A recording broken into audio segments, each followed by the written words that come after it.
Blast off! For the most wonderful science fiction fun and adventure a boy or a girl or a grown-up ever enjoyed. Meet Billy and Betty as they encounter the fierce Martians. It's so exciting, so amazing, you'll want to tell all your friends about that wondrous day when red-faced Santa meets the green-faced Martians. You'll see it all when Joseph E. Levine presents Santa Claus Conquers the Martians. From the moment when the spaceship kidnaps Billy and Betty, here are some of the incredible things you'll actually see as Santa Claus conquers the Martians. You'll hardly believe your eyes as a giant Martian robot captures Billy and Betty. The evil Voldar imprisons Billy, Betty, and Santa in a space death chamber. Will they escape?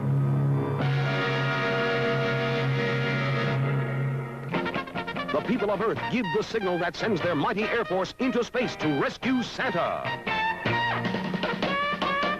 Surprise meeting. Earth kids meet Martian kids. Santa sets up a fantastic automatic toy factory on Mars.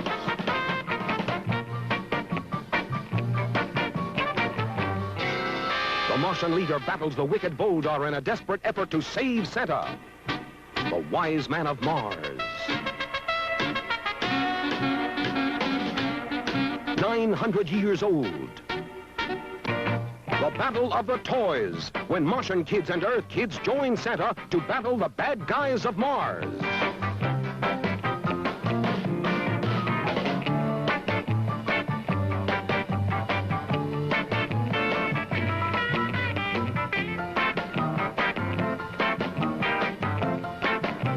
For real space-age fun, you'll be out of this world when Santa Claus Conquers the Martians.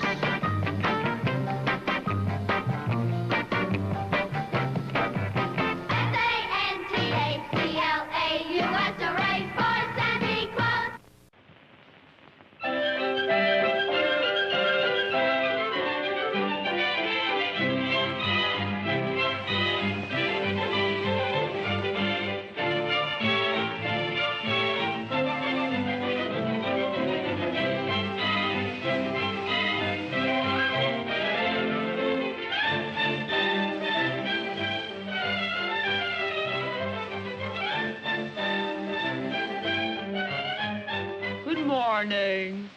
Good morning, Horace. Good morning to you, Annie. Good morning. Hurry up, Annie, hurry up. We've got to get cleaned up for Christmas. Hurry up. Yeah. My, what a beautiful Christmas tree. Sweep, sweep, sweep, sweep. Oh, out of my way, bird. Got to get cleaned up for Christmas. I can't wait for my Christmas stocking. There. Horace, hang your stocking up. You're always the last one. Don't rush me. Don't push me. Santa Claus is not in the chimney. What's the use? We animals don't have a Santa Claus. Well, why don't we have a Santa Claus? I don't know. Santa Claus is only for children. There is no Santa for animals. That's right, Annie. Let's do something about it. We must make a plan. We must send someone to see Santa Claus. But who shall we send? Kitty Cat, she's smart. Besides, she's beautiful, too. Oh, let me go with you, Kitty. Annie and Kitty, that's a good choice. Well, we must hurry. It's Get getting my late. muffler. Hurry. Fine, too. Hurry. Goodbye, Horace dear. Goodbye, Annie. Goodbye, Phyllis. Goodbye, Kitty Cat. Take care of yourself. We'll be back soon. Don't get lost. And don't catch cold. We'll be thinking of you and waiting for you at home.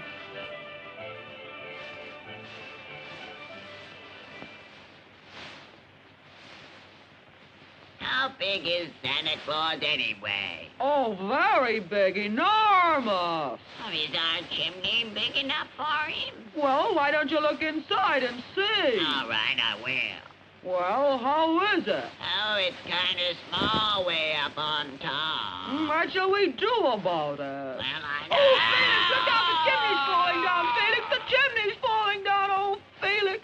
Felix, my poor Felix. Speak to me, Felix, speak to me. Are you hurt, Felix? Hurt? Of course not. Just out of breath from blowing the snow out of our chimney.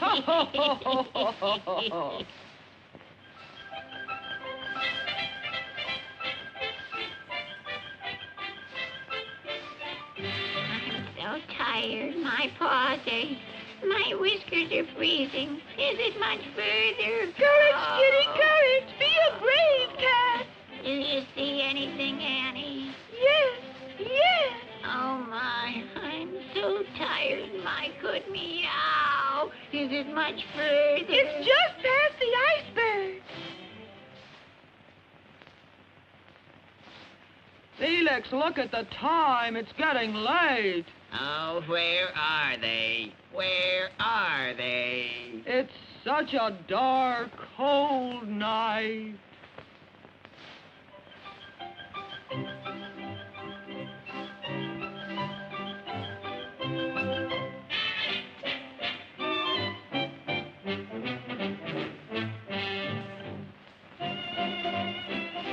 Hurry, Kitty, hurry. Here's Santa. I told you he was just around the corner. He's just filled up his big pack. Oh, hurry, Kitty. Hello, Mr. Santa Claus. Hello, Mr. Santa Claus. Welcome, my animal friend. Oh, sir, there is no Santa for animals. That's right, sir. No animal Santa. I know. That's why you came to see me. Now, Kitty Cat, you can be my animal Santa. Kitty Cat? Me, sir? Why, of course. I've often worried about animals at Christmas time, but I've been so busy with children. Now, Kitty Cat, you can represent me for all animals. My, what a beautiful costume. Yes, it sure is. Now you put it on. Oh, thank you, Annie. Thank you. That's right. Oh, Kitty, that hat looks so nice on you. Now you're a real animal Santa. Goodbye, Kitty. Goodbye, Santa Claus. Goodbye, Mr. Santa Claus. Now here's your pack over here. Remember, give all the animals a present. Oh, this is wonderful. I'll remember everyone.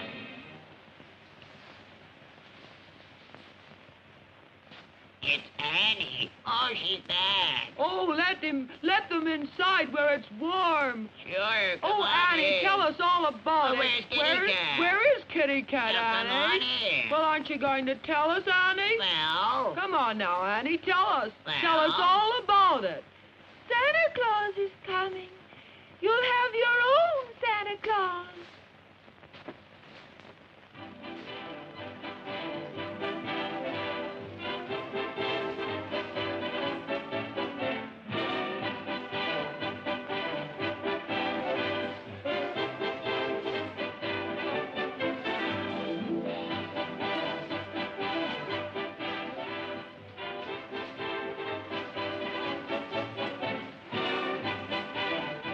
Merry Christmas to everybody. Merry Christmas, Santa Claus. Merry Christmas.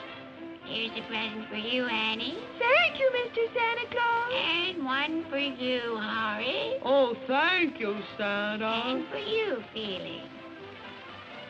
What's this? A tail? Yeah.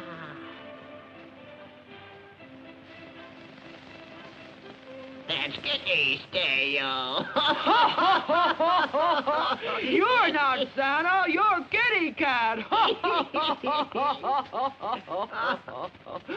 But don't worry, I've a present for you.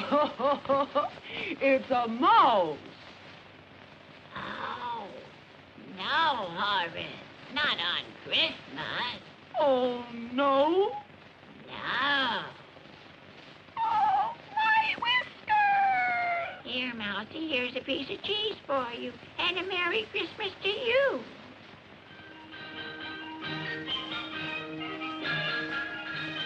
Why, here's Santa Claus himself. He'll tell you I'm the animal Santa. Merry Christmas, everybody. Please, Santa, tell them what you said. Kitty Cat is official Santa Claus for animals, always. Well, Merry Christmas and goodbye, good animals. Merry Christmas to you, Mr. Thank Santa you for the Claus, and present. thank you very much for the Don't present. forget Yes. you. Goodbye. Goodbye. Goodbye. Oh, I'm sorry. I was such a stupid doggy. Felix, let's sing your Christmas song. Yeah. You begin it. There's Santa Claus for you. There's Santa Claus for me. With Santa now for animals, We're happy as can be. We wish you each and every one loads and loads of Christmas fun.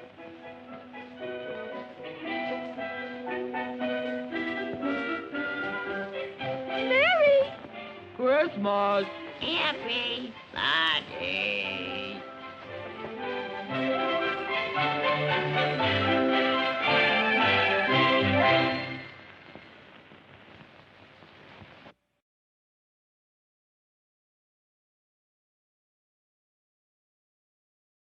What is Santa doing on a Florida beach? His sleigh is stuck in the sand, thousands of miles away from the North Pole, that's what. Where are his reindeer? It looks to me like all the help that the children and their animals are giving Santa isn't working. Well, what will happen? Will Santa get back to the North Pole in time to pick up Christmas presents for children all over the world? Wait a moment. There is someone who just may be able to help. Have you ever heard of an ice cream bunny? You haven't? Well, if you want to see whether Santa gets back to the North Pole in time to deliver your Christmas presents, then see Santa Claus and the Ice Cream Bunny. Santa Claus and the Ice Cream Bunny.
Good evening, goblins and ghouls, and welcome to the Friday Night Scream Stream. I'm your host, Spakenstein, joined as always by my very good friend, Mr. Evan Sink. Good evening. Ho ho, happy Friday, everybody. Happy Friday and Merry Christmas, everyone. Hope we're all doing good tonight. It's official. It's the holiday season. Mm-hmm. We made it. We're creeping right up. We're really close to the big day, by which I mean January 1st, Public Domain Day. Of Right. course. I mean, that's really kind of the biggest holiday that's on our radar. I don't know what else, this other thing, we're kind of obligated to celebrate, but little old thing called Christmas. Christmas, every year we're gonna, haul out the holly and all that humbug, and I mean, we have fun, but Public Domain Day, that's the real, that's the real day of glory. What are we getting next year? Is it Popeye? you know, I always get a little like frustrated with the characters entering the public domain. Because yes, I think Popeye's supposed to enter, but like, you know, to me, it's like I'm focused on the media. The shorts that were released in 1930, those will be public domain. Cool, you know, or maybe it was I think it was maybe a comic strip first, and I don't know if the shorts maybe came like a year or so later. I'm not sure.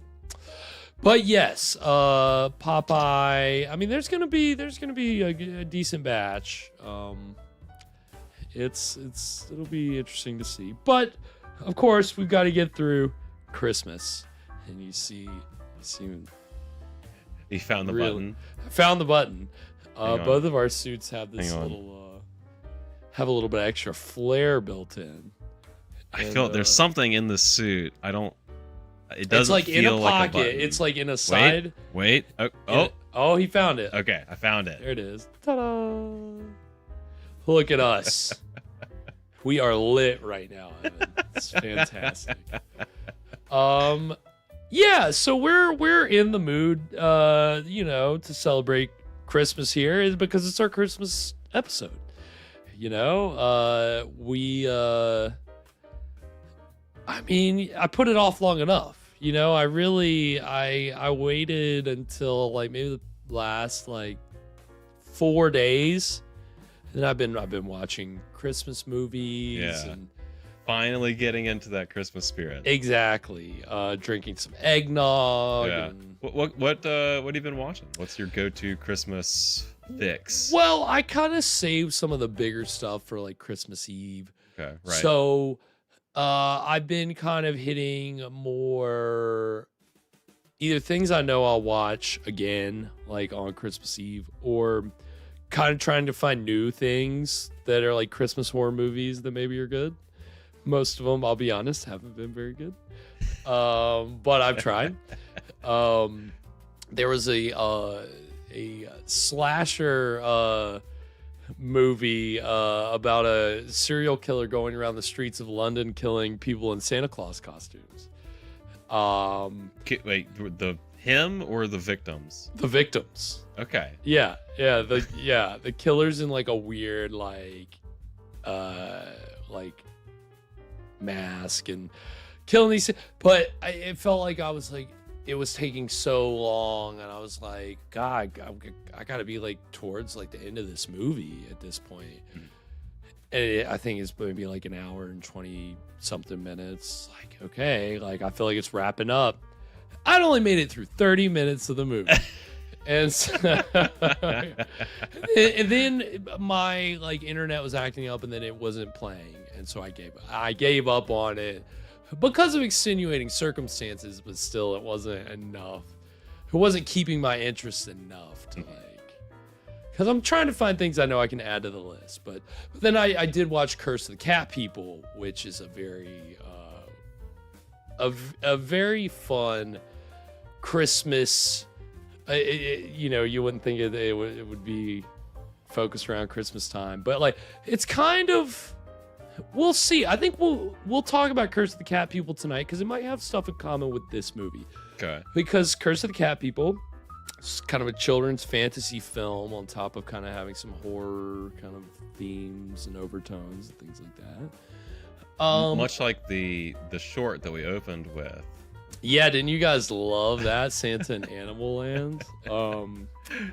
It's funny because there's like a color version of it out there. Like it was originally in color, and it looks less creepy than this version. Like it looks a little more like acceptable. But yeah, that just it's just something very off-putting about that whole thing. The voices, I don't know. It's very strange. I mean, off-putting in a good way. I know Alana was digging it. It reminded me of like, have you ever seen like really early Mr. Rogers? Yes, that's a great point, Evan. I did kind of the cat. I was thinking of like, you know, the cat voice that Mr. Rogers would do. Meow meow.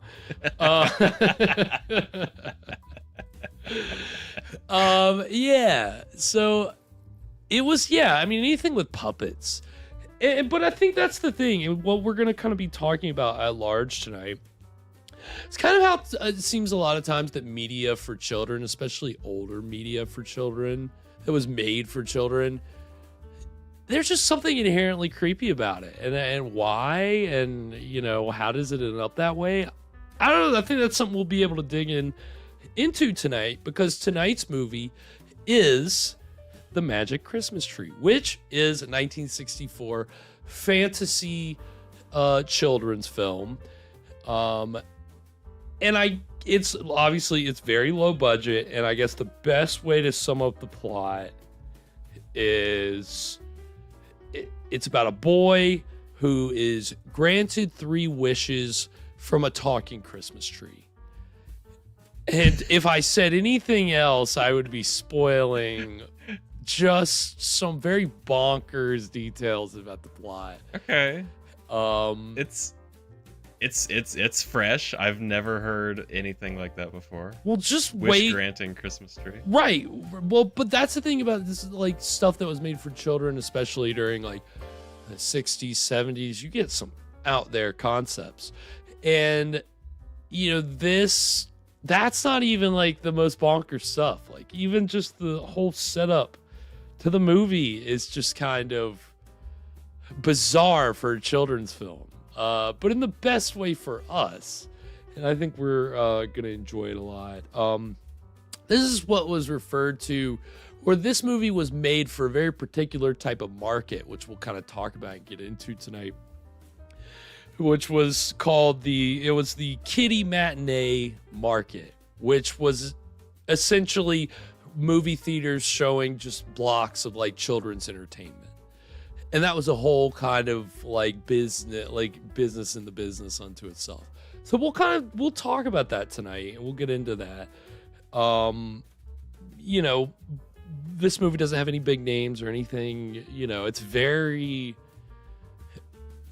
very like regional in a way. We'll dissect it tonight. What year are we looking at? 1964. 64. Okay.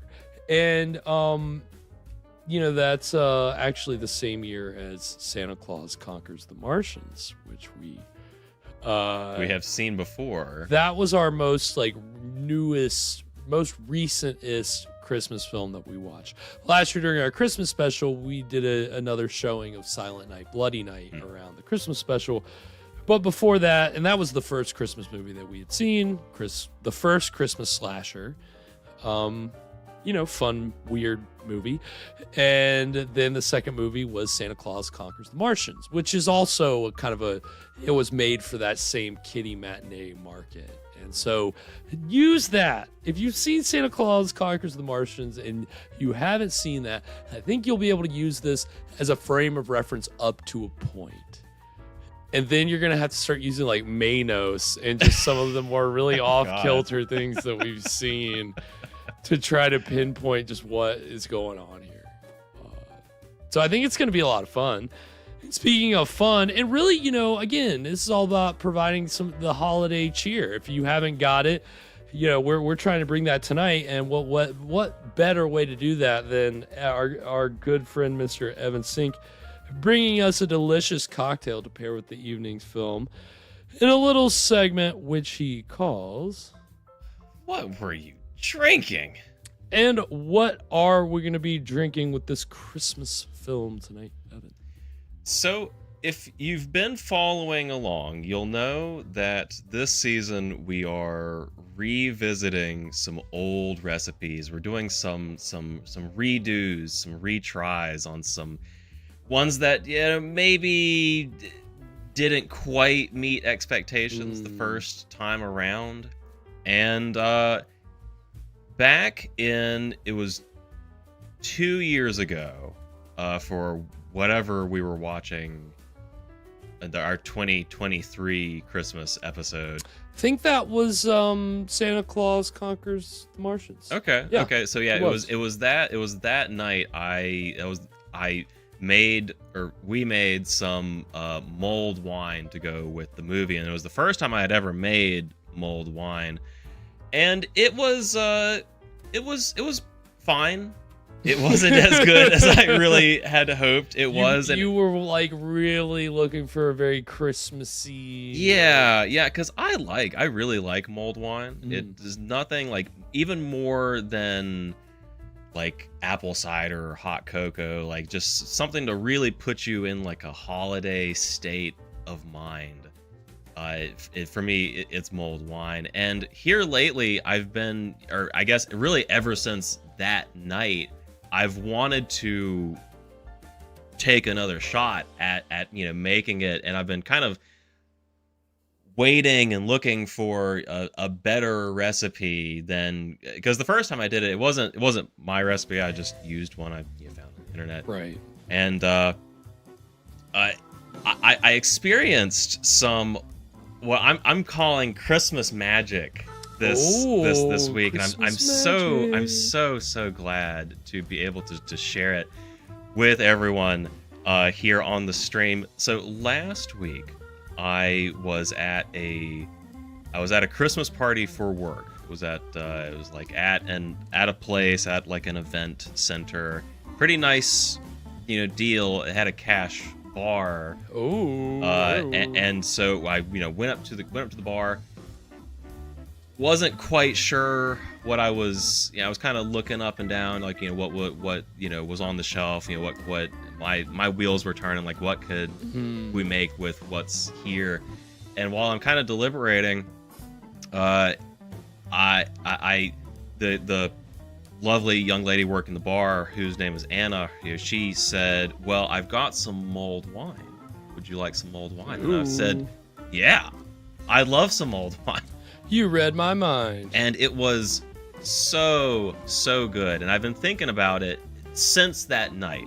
And I was so lucky to be able to, I should say, Anna was so kind as to share the recipe with me and also give me permission to share it with everyone here tonight. So for this week's drink and our redo on our attempt at mulled wine, we're making what Anna doesn't call it this, but for the sake of the segment, I like to do fun names for these. Of course. So I'm calling it Anna's Mary Berry Mulled Wine. Ooh. And if you'd like to make dry red, 4 cups of cranberry juice, 2 cinnamon sticks, orange peel, clove, and a 6-ounce packet. They make the packets of the mulling spices. And if you can't find one of those, it's about, let's like 9 grams of sugar, and the rest it's like cinnamon and nutmeg and allspice, I think. So we've got this cooking, in the, it's actually not ready yet, unfortunately. That's okay. That's all right. It's starting to, I don't know if you can smell it, it's starting to fill the room just a little bit. Okay. Once we flip that valve on the pressure cooker, the whole studio is just going to be getting spicy in here. Yeah, it's gonna be getting real spicy. So I'm so looking forward Very excited to getting to pop this open whenever it does. But I'll say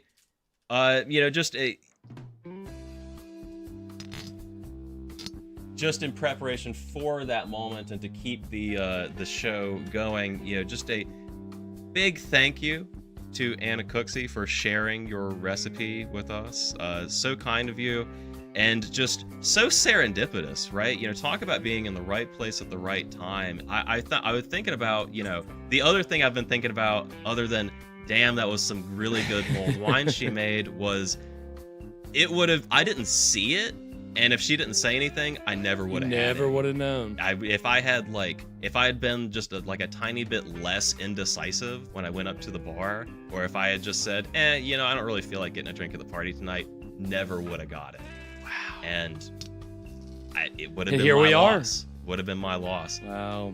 So we'll say the real. It's cooking. It's at doing like a quick pressure on this. Okay. So it won't take long. Okay, here we go. We're gonna. Okay. Look at that. Look at him go. Look at him pressure cooking. Open here. That's awesome. Don't blow anything up over there, Evan. Yeah. Let's make some great streaming, though. I will say that. It's too much pressure in here. Oh, it's great. Well, hey, you know what? I realize we've gone this whole time and we haven't shouted out any of our good friends in the chat. Yeah, that's right. We got a nice full house here tonight. Full house. So our apologies. Hope everybody's doing good tonight. I see all of our good friends. Kathy, Alana, Sears, Fresh, Scott, I know Williams in here, Tina the Christmas Dragon, good to see you. Courtney Barrier, thank you for joining us. Very nice to see you in here tonight. Yeah, and welcome. And thank you.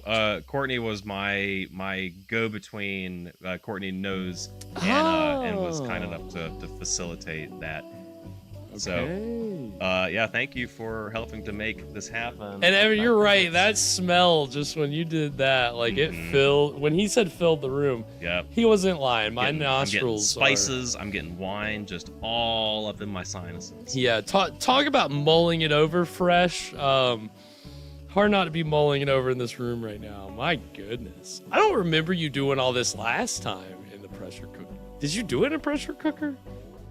I did. So I don't actually have like a slow cooker. Usually, like you could just do this, like just let it simmer in like a slow cooker. But all I've got is this. It was the pressure, the Instant Pot. Okay. So I'm doing it maybe slightly different way. But it should. I mean, this is part of the experiment. Right. But I know mine.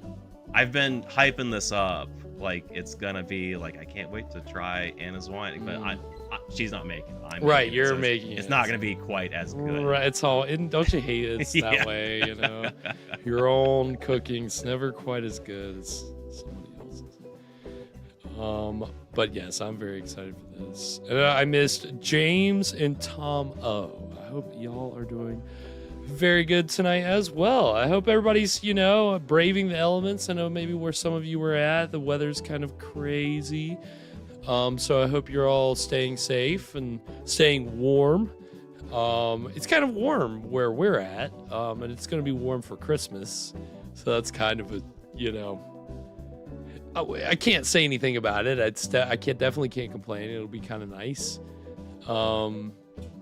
We're never going to get a white Christmas where we're at, but, if you do, then, maybe make some mulled wine and it'll just really, really make you feel the spirit of Christmas. Whew. Okay, it's really hot, so. Yeah, so hold the handle, right? Yeah. Oh, yeah, okay.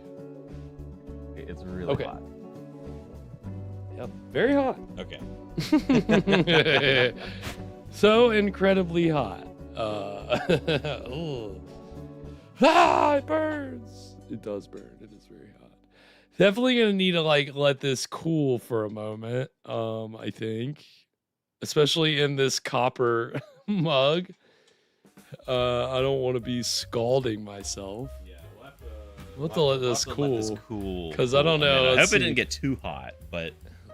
Steam it. I don't know if y'all can see the steam. I don't know if I'm gonna. Yeah, you can kind of see that. It smells so good though. It really does. But there's no way. There's way too hot. We'll have to I think I have to let this sit for it sit for a minute.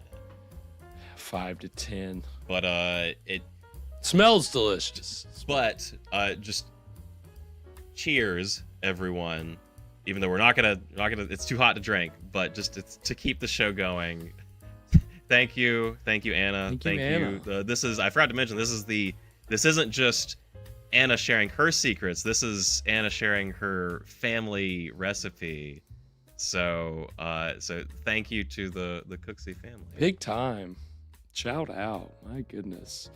Again, that's really kind of the great thing about Christmas is the traditions that you make over time, and especially you see it with recipes and kind of the food and the drinks of Christmas. It's kind of passed down from generation to generation. So. And see that was one of the other just really cool things about having this random experience is I love getting the little peeks into like the way other people celebrate holidays, you know, like what are their traditions, because I feel like everybody, you know, celebrates like just a little bit. Everybody's got their own little twist on it, Right. you know, whatever you do to put yourself in the holiday spirit. Right.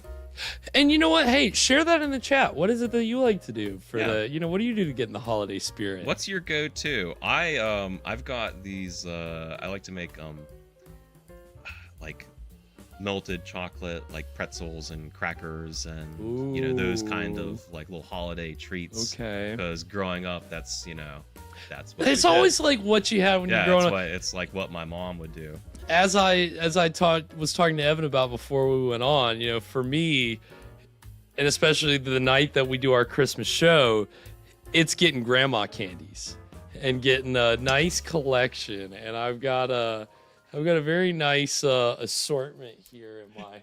This is what he means. Skull by the way, yes. In case there's any doubt. Get all that good stuff. So it's you know, that's for me. That's kind of what sets it off. I'm like, all right, it's Christmas. It's official. I got all my candies. I'm ready to go. Yeah, butter tarts. Okay, look at that. And Corpse is in the house. Welcome, Corpse. Hope you're doing very well on this December evening. Again, you know, we are embracing the holiday spirit. And if you're not... in here. Oh my God, Evan. That is amazing. Did you sip it yet, or is it still too hot? Yeah, where are your wipers, Evan? Jeez. You're gonna get a ticket. Oh, he's going for it. I think it's still gonna be too hot.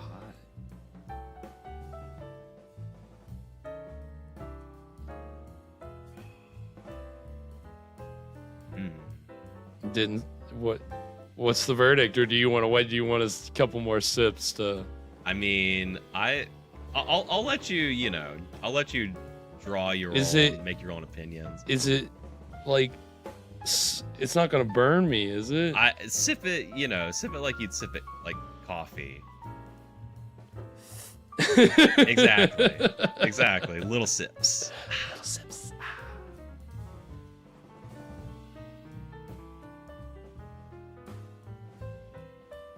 The suspense. Yeah. You know what's really good radio? Trying not to burn yourself. Yeah, oh my God. It's kind of terrifying, honestly. I'm gonna give it like a couple more minutes just to be safe. Just to be safe. Although seeing Evan go, it can't be that bad. I like it. All right. I like it. It's, you know, it's not as good as Anna's, but that's just because, you know, I'm making it. This is the second time I've ever tried to make multi. I didn't even get a sip. I literally just inhaled the aroma spices that are coming off of it and started coughing. It's a heady brew.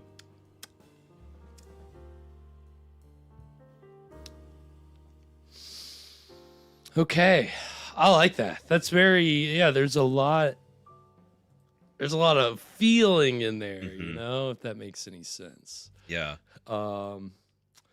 Yeah, not too hot. No, this is good. It's at a good temperature now. I really like the addition of the cranberry juice for me is I think what sets that like this recipe. Yeah, there's a bitterness in there that is good. Yeah. Like it a little bit of bitterness, kind of a juiciness. Because I was like, for a second, I was like, that's not the alcohol. Like, it helps cut the sting of the wine. Too. That's what it is. It's the bitterness of the cranberry cutting the sting of the wine, and it works. Like it's very, the spices are what like lead, you know. Yeah, it's very good. Yeah, definitely. And I think the first time I made it, I definitely underspiced it too. So it was like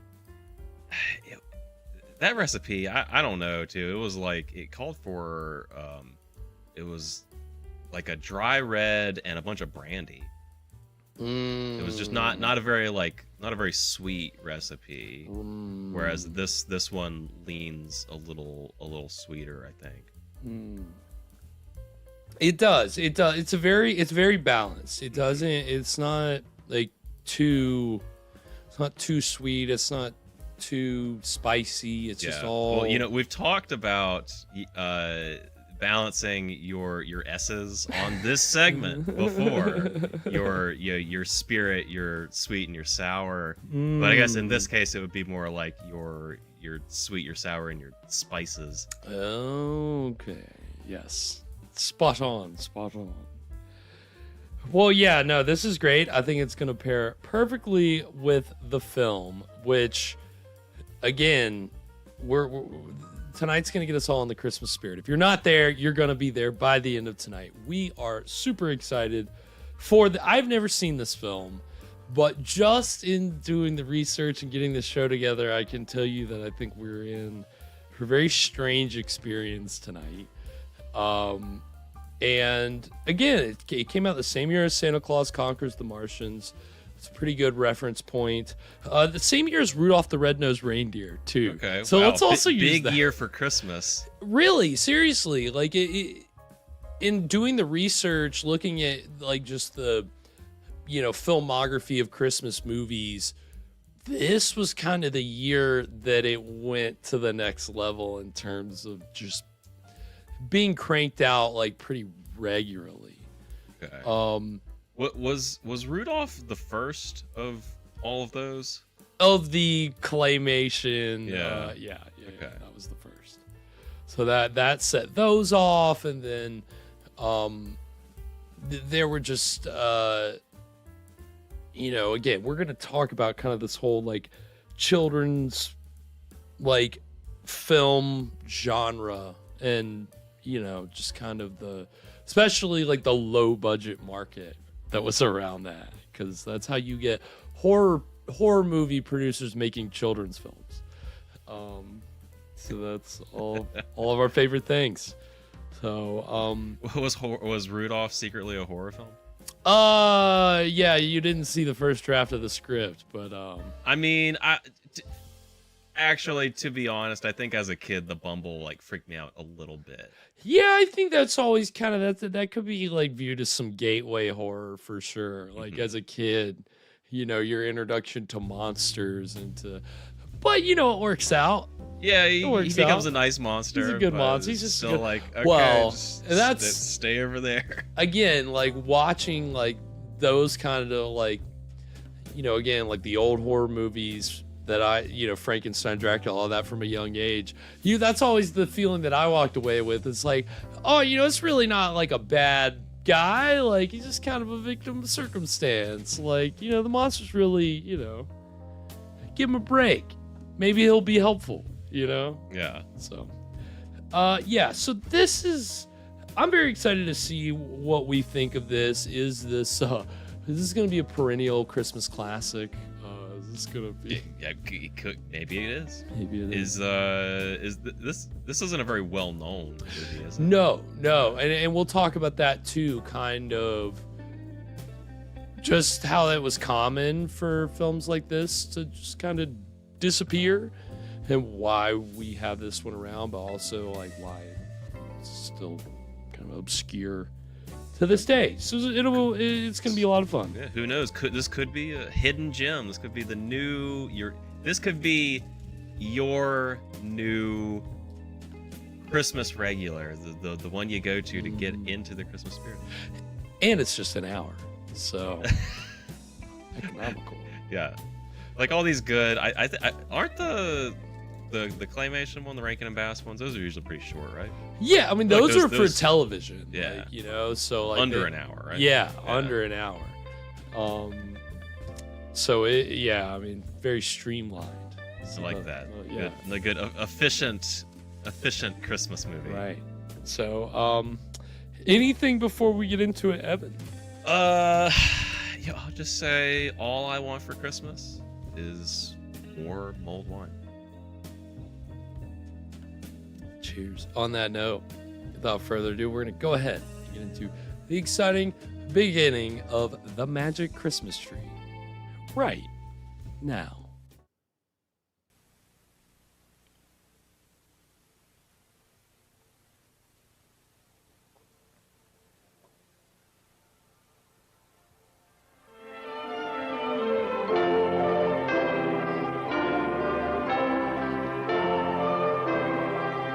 Hell yeah. Okay. Already off to a great start.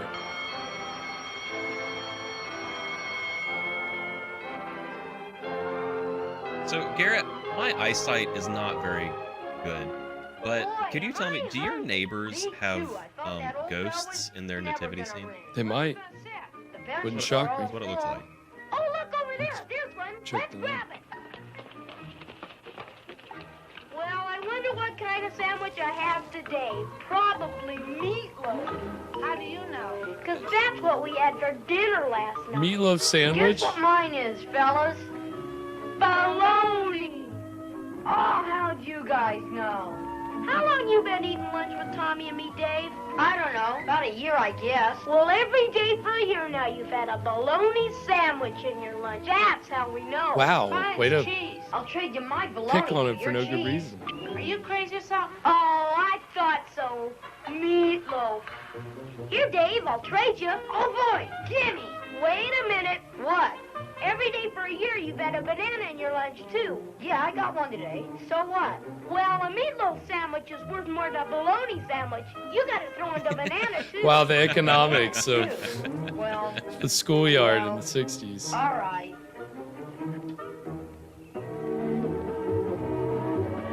That's right, Fresh. What are you guys gonna do tonight? I'm gonna take my sister to a Halloween party. That's a heck of a way to spend Halloween. Parties, girls. I sure do feel sorry for you. Big that's Wow. sad. I How gotta do you stay home and babysit while my folks go to a party. Oh, not you Nice. too. Yeah. Well, I'm not gonna spend my Halloween sitting around with babies or playing games with girls neither. What are you gonna do? Yeah, what are you going to do? Well, you know that old Finch place?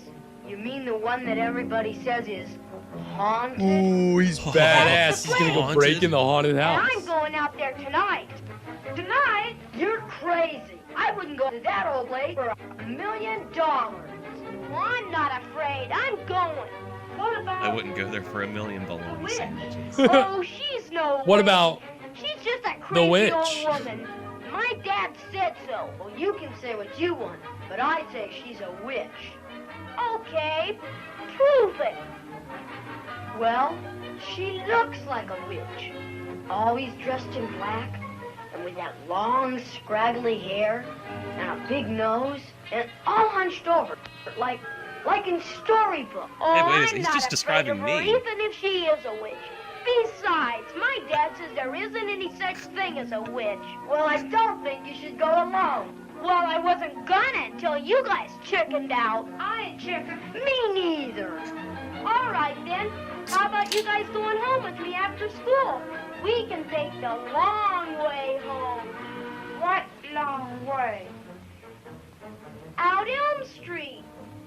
Past the old Finch place. God, this kid's acting is something. Lucifer! Lucifer! Are you up there in that tree? Lucifer! Answer me! This is a kid's movie.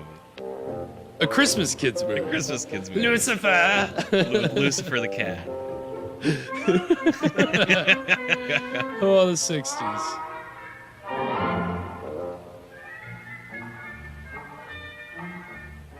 Lucifer, you come down here right now. Right now, do you hear me?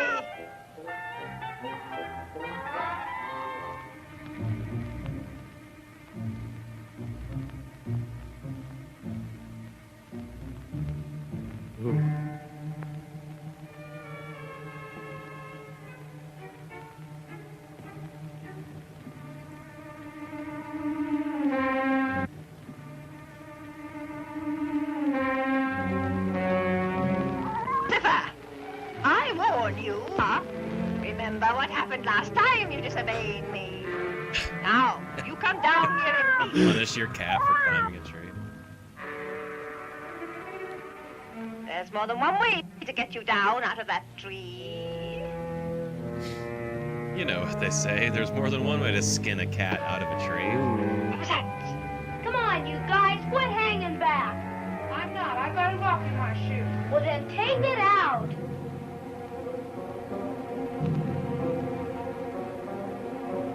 Oh, Come which on, is gonna how get long's you? it gonna take you? I'm done. All right, let's go. Let's go. What now? I think I got a rock in my shoe, too. Well, I'm She's gonna scare these boys. They deserve it. Gosh, look at that. I wonder if there's any bats in there. House. Wonder if the old witch is in there. Let's go in and find out. Not me. I'm staying right here. Yeah, me too. You guys are chicken. Let's go.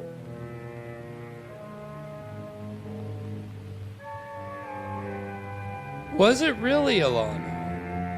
That would explain it, I think. That.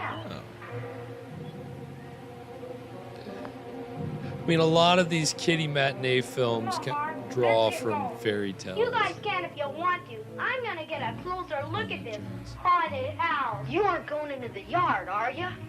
Maybe even into the house. You're crazy. Well, maybe I'm crazy, but at least I'm not chicken. I've got that creepy feeling. And come on, Tommy, let's go. That's all right with me. Chickens! Yeah, ditch this guy. He's a terrible friend. He peer pressured him the whole way there.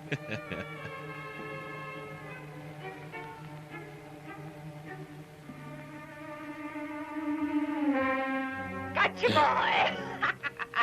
Lady, quit pinching my Stand arm! still. I'm not going to hurt you. Please, lady, let me go. I wasn't gonna do anything. If I let you go, will you promise not to run away? Now, promise. Okay, I promise. Just quit He's pinching my gonna- arm. Psych. Ah, you are a husky lad, aren't you? What? Now, lady, my mom's expecting me home. All right. I just want a moment of your I time. mean, that's what happens is when you're eating Tell me, meatloaf sandwiches. when he Is your goes name to Hansel climbing by any trees, chance? Climbing trees? Then do a poor old lady a favor and climb that tree. That's a good boy. I gotta be going now. You're not afraid of me, are you? Why, I wouldn't harm a hair on your head. But why did you grab me just now? Well, I told you, boy. I want you to climb that tree for me. That's all. That's all. You really hurt my arm, lady. Why?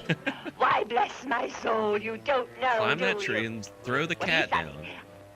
There's my poor little kitty up there in the tree, and I can't get the sweet thing down. Now you'll get him down for me, won't you? Well, if that's all you want, I guess I can do that for you. Oh, bless you, dearie. Yeah, the Bless dubbing is atrocious.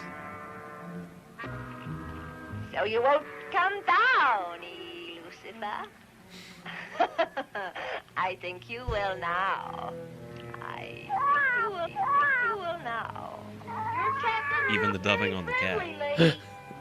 Why, Lucifer wouldn't hurt a fly. Yeah, but I'm not a fly.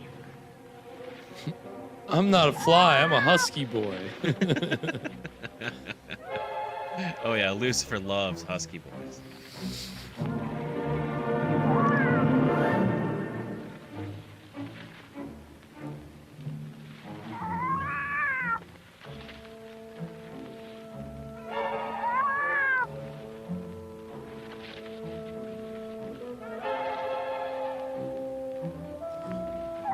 Yeah, Courtney, I would be pissed. You don't want to be grabbing your arm like that. Who does this lady think she is?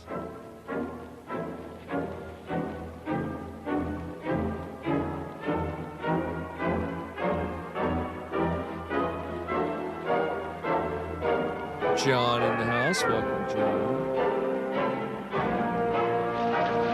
Ah! Oh, that was kind of a cool shot for a second. Oh. She could have done that the whole time. And that's what it took to get the cat out of the tree? Where am I? What happened? Why, I do believe the boy's awake again. You are a witch! A real witch! We Yes, represent You the found out Lollipop my Guild. secret. Yes, boy, I am a witch. A real Old radios witch. in the house. Welcome, old radios. Where am I?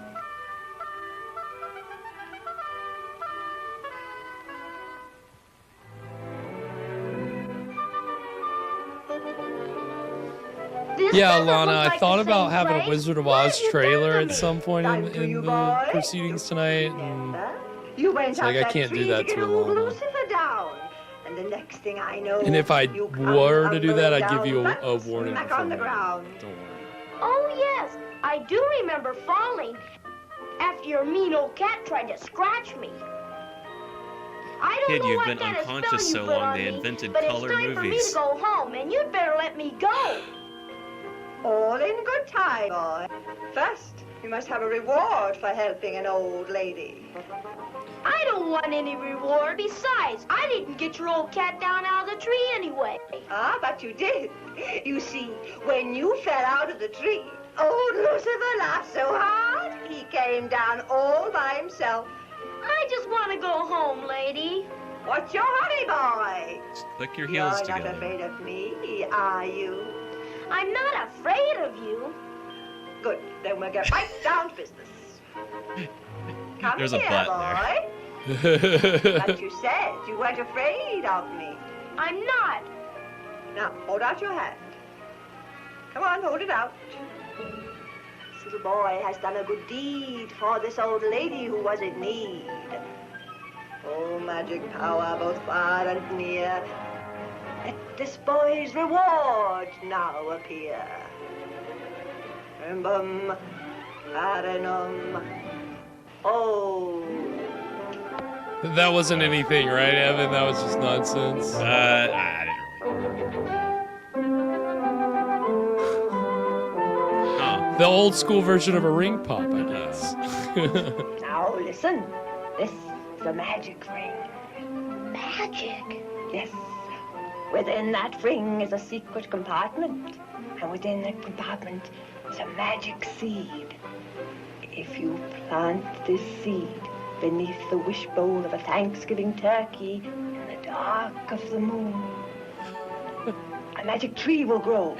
If you do some witchcraft. When the Pledge tree yourself is to full Satan. grown, it will grant you 3 wishes.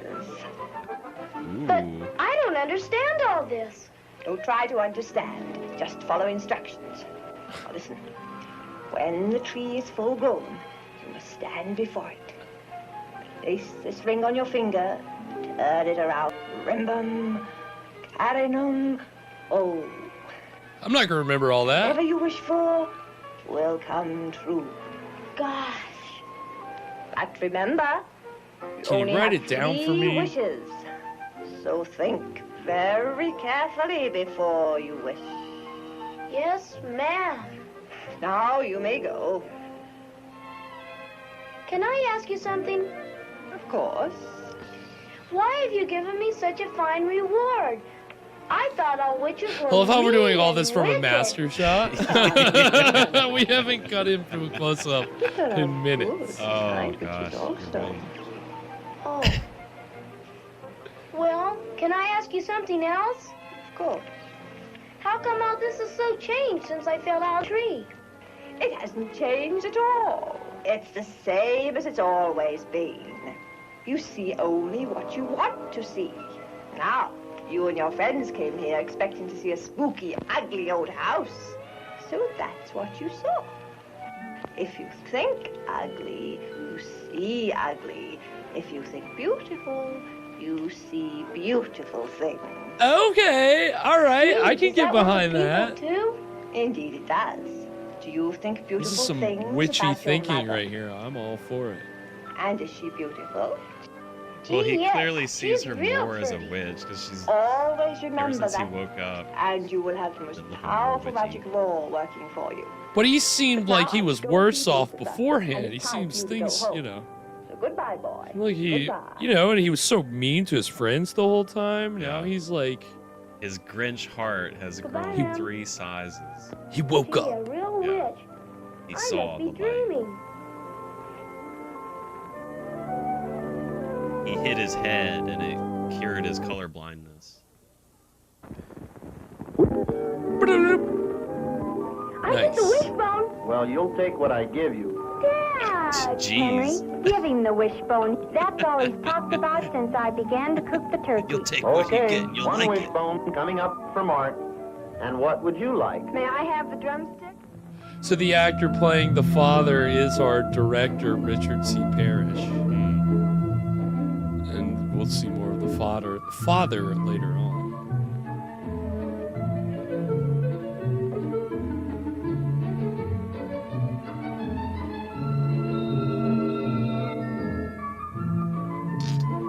It's so quaint.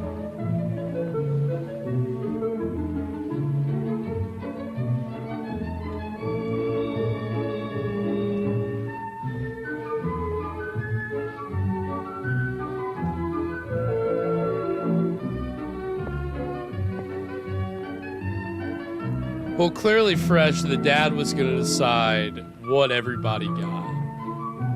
So it's, you know, that's his turkey.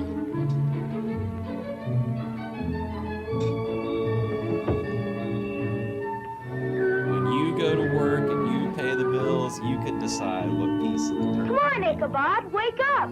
Everybody's asleep now, and we've got work to do. He just keeps his turtle in a box by his bed, his Box bedside drawer. Come on, Ichabod, Shut up. wake Get up. out, I Evan. gotta get Okay. to I'll work. see you guys next week. Let me see now. I plant the seed out of the ring, I think it was done that way, old Wishbone. radios. and then I say the magic words, and it ought to work. I've got the magic ring, the wishbone,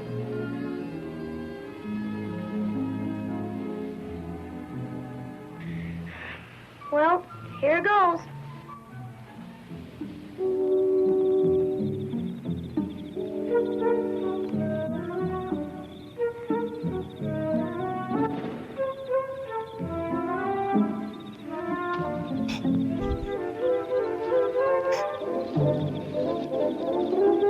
Sneaking out of the house, leaping out of the house.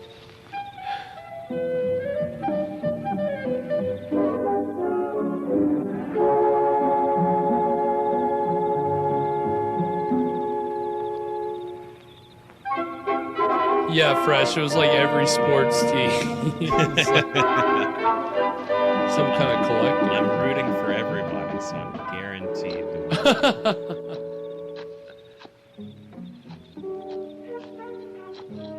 Yeah, old radios. I feel like it's got to be some kind of like prosumer. The quality of this, maybe it's just because this is a VHS rip, but it just seems like very like somebody just had their like 16 millimeter, 8 millimeter. I mean, just kind of in somebody's home in someone's backyard, just shooting a movie.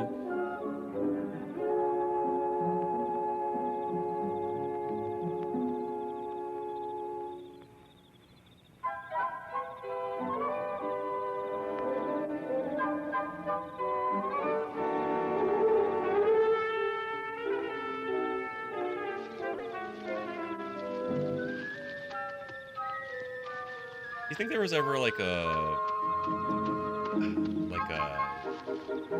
pamphlet called Little Jimmy is into witchcraft? Oh, for sure, yeah. Little Jimmy's into witchcraft, and here's how you can help. Is Billy talking to Satan? Carry no home. It's like Santa. Little Santa.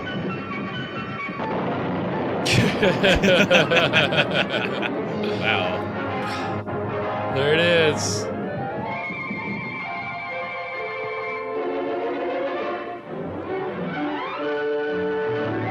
And that is going to take us to our first break.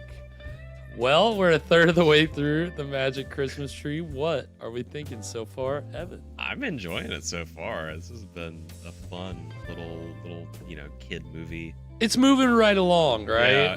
Yeah, and it's was it before the show that we were talking about how kids stuff is usually paced it's faster. Right. Yeah, it's just like moving along. It's such a, think about the attention span. Children don't have attention span, so you have to keep it moving. Keep it moving. And yeah, I mean, they're doing a pretty good job with it. And I do appreciate the way that they're moving from Halloween to Thanksgiving to Christmas. Like, that's kind of a cool touch to see with a Christmas movie. And that's kind of how Curse of the Cat People is. It moves from Halloween through to Christmas. And again, it's about a child who's kind of experiencing this fantasy with not really a witch, but just kind of this otherworldly kind of figure. And it's actually really nuanced, very measured, kind of child fantasy / holiday film. So again, definitely check out Curse of the Cat People. But what we have here comes from a very specific time in the history of movies. And I mean, again, we can tell this is very much for kids, and you noted the Wizard of Oz kind of nods that we've seen up to this point. We got a witch, right? A witch for starters. For starters, going black to white, from black and white to color, of course. And again, that Wizard of Oz was kind of one of the. He looked at that cat and he said, "Lucifer, we're not in Kansas anymore." Right, exactly. I guess that's little tweaks, right? Instead of Toto the dog, how about a black cat named Lucifer? Sounds good to me. Floats my boat. But Wizard of Oz really was those one of those pinnacle this is a children's film, before that concept was really a big thing. And it was in the 30s that you had movie theater owners that kind of realized, okay, when are our least busy times, and how can we get butts in seats? And so it's starting back even back to the 20s, and it maybe even goes back to theater traditions, but there was this idea of the weekend children's matinee, where you're gonna have programming that's just tailored to kids only, if an adult can only come in if they're with a child. There's not a bunch of adults in here. It's children's entertainment. And for films, obviously, it wouldn't just be movies, but it would be a lot of cartoons and trailers and serial episodes. And you'd have westerns and horror movies and sci-fi movies. And these were, Saturday and Sunday afternoons. A lot of the stuff we've seen on this program. Exactly. I mean, that's the thing. Especially the horror movies after the first run, then you could expect them to pop up at some point during a matinee, or some kind of special screening. And again, it was just a way for the theaters to make some extra money, and then for the parents, they would most of the time they just drop the kids off and say, all right, and they'd go spend a few hours at the movie theater. Yeah, I mean, hey, keep the kids occupied for right. Yeah. And it did. And it, again, you could guarantee that for a few hours your kid was gonna be entertained. And the thing was, initially it was Hollywood product or indie product, but not necessarily films that were always targeted to children. It really wasn't until towards the 50s, 60s that you started having producers that were making films exclusively for these matinees, where they knew, okay, the kiddie matinee is a thing in and of itself. You don't necessarily need quality product. You just need something new. And so one of the purveyors of that in the 60s was this guy named K. Gordon Murray. And he kind of hit on this idea with a Christmas film, which he released under the title Santa Claus. And it's actually a redubbed version of the Mexican film Santa Claus versus the Devil. Okay. And yeah. And there's a little bit more to the Santa Satan thing than I thought. right, exactly. And actually that film, or the K. Gordon Murray version, Santa Claus, is public domain in the United States. So we will get to watch Santa Claus at some point. Okay. But it was a low budget but pretty big scale. Like, again, kind of maybe even just a step above Santa Claus Conquers the Martians. Still cheesy and made for children, but it had a decent enough production value.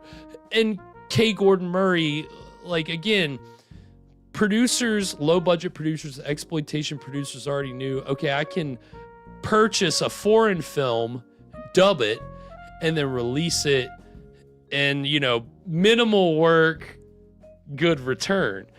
And one of the other movies, I don't know if Murray released it after Santa Claus, but a movie that we know, which we've seen on the show, that he released, redubbed, was The Robot versus the Aztec Mummy.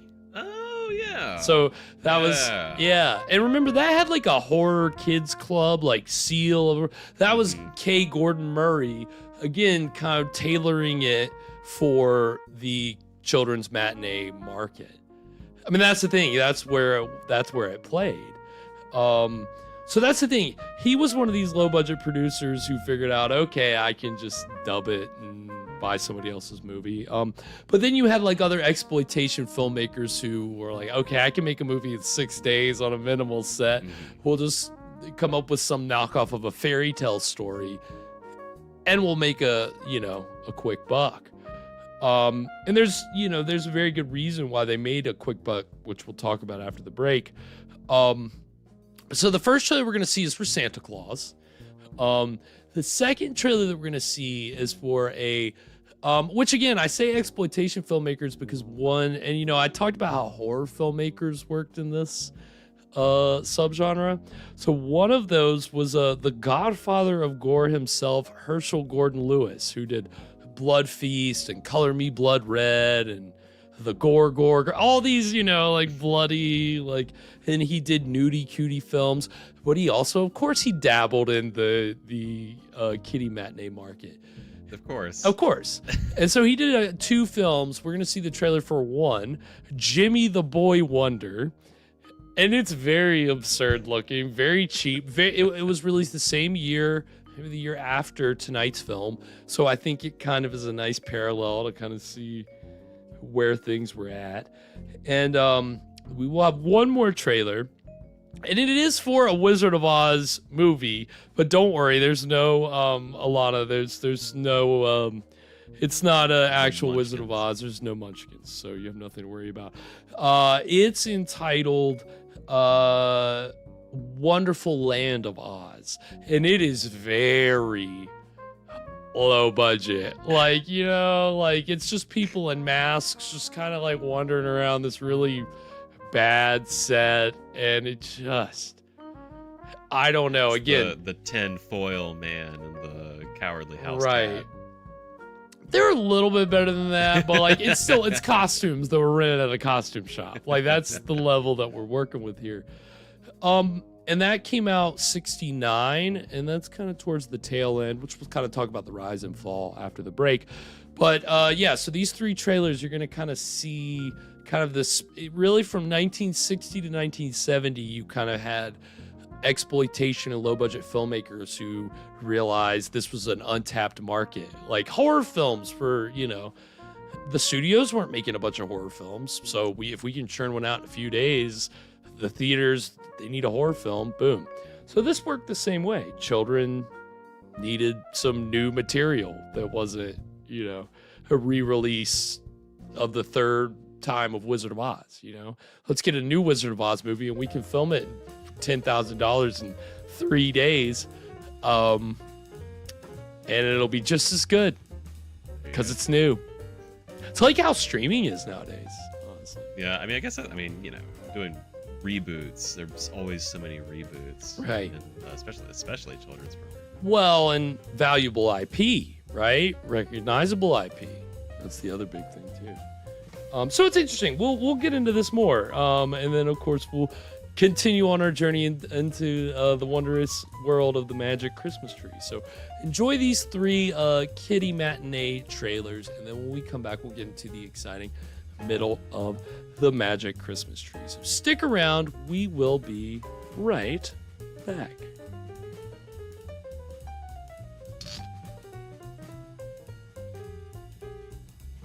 It's like living a storybook adventure beyond your wildest imagination. From the North Pole of Fantasyland comes a feature-length fable with the most enchanting characters in the whole wide world, headed by the white-whiskered fellow who's the granddaddy of them all. Now, a magic motion picture transports you to an over-the-rainbow land, past the doors of Santa's towering castle and the strange, mysterious, all-seeing eye, into a fantastic crystal laboratory filled with weird and wonderful secrets no one has ever seen before. You'll see them all, and you'll discover how Santa can watch every child on Earth and every good or bad thing they do. Now meet Merlin, the Wizard of Wizards, the miracle man of the ages. 2 for the show. Away we go. Hurry, Mr. Merlin. This is no time to play horses. Come face to face with the devil himself, a mischievous demon determined to mess things up as much as he can. It's yours. Nobody saw you take it, Lupita. They have more and they won't miss it. What does one little doll matter, don't you see? Leave it to that devilish trickster to sidetrack Santa up a tree. Watch the jolly hijinks of Santa Claus as he decides to fight fire with fire. Oh ho, a cannon.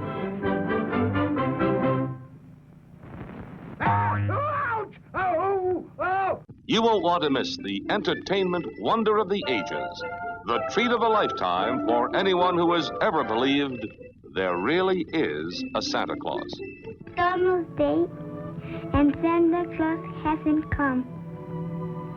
Sleep now, darling. Sleep now, and you will see. Maybe when you wake up, you'll find it, darling. You'll see more wonders than you can wave a wand at as a dazzling panorama unfolds before your startled eyes.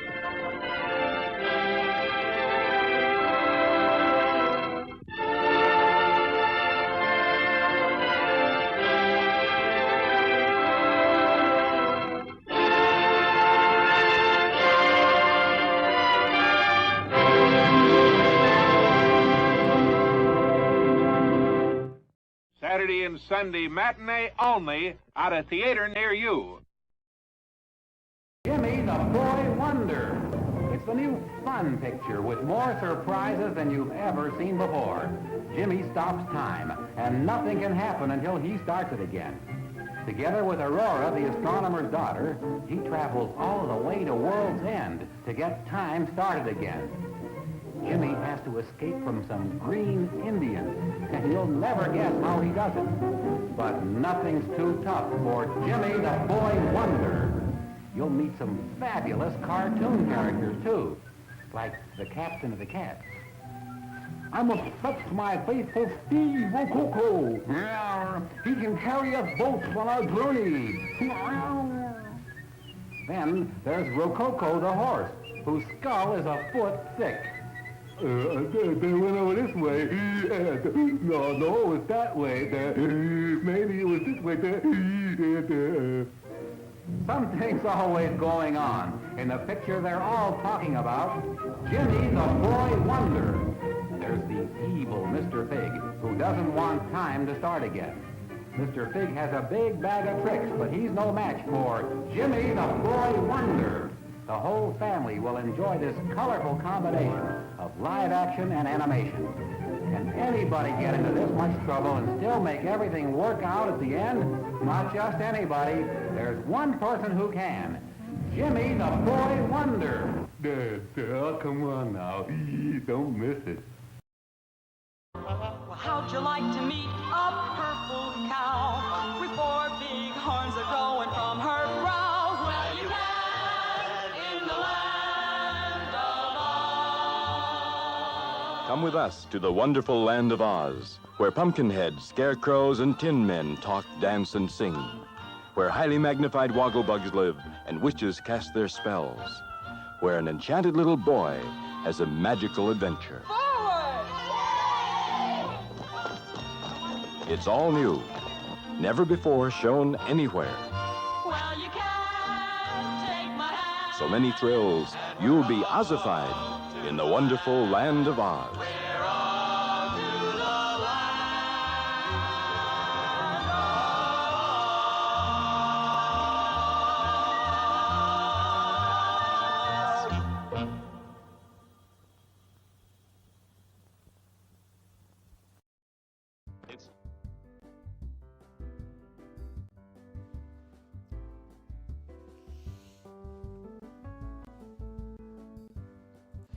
And we are back. Sorry, Evan and I are indulging in Christmas We're getting into the cookies Christmas and candy and getting in the spirit. We're crumbing it up over here. I'm getting crumbs everywhere. I know I'm going to vacuum tomorrow. It's fine. I'm not worried about it. But yes, that was trailers for Santa Claus, Jimmy the Boy Wonder, and and the Wonderful Land of Oz. And so that gives you an idea of what this subgenre of films kind of was. Children's programming is like it. I feel like it's such a crapshoot because so often you can just tell like there's so little effort being put into. Like they're just kind of spitting out something to keep the kids occupied. Yeah, I mean that's all it's about. And again, they don't really care if the kids are paying attention or not. Right. It doesn't matter, you know? They're too busy sitting in the back thinking about Catchers in the Rye, and, their best girls or whatever. Right, yeah, exactly. I mean, jeez. I don't know, it's just so weird. Like, this, I mean, and the whole thing was these movies made, like, a lot of money. And that's the thing. There's a lot of, like, it's like nowadays, there's so many like the even here on YouTube, the like slop for kids, and somebody will just put it on and they'll just watch hours. Goes so deep, and there's so much money in it. Well, that's kind of how this is. This is the old school version of that rabbit hole, and it is really odd to see, like, again, slop that kind of would get put out, but that was the whole thing, is that it was new, and so that was the novelty of it, and it wasn't really, didn't matter if the kids paid attention. It was just kind of more, all right, we can make a lot of money here. And the way that it worked was they would basically, prints of these movies would kind of be distributed regionally, but they'd spend so much time in circulation, the movie would be like going around theaters for like 5 years, 10 years. Like, some even, like, the Santa Claus apparently played for 30 years. Oh my gosh. And made millions and millions of dollars. Like, Santa Claus is like the most successful, but even like tonight's film, apparently, like, as late as 1974 was being released theatrically in Canada. So that's like 10 years after the movie was first released. This was still being put out, and somebody was making money off of it. So this was kind of this big money-making venture for a while.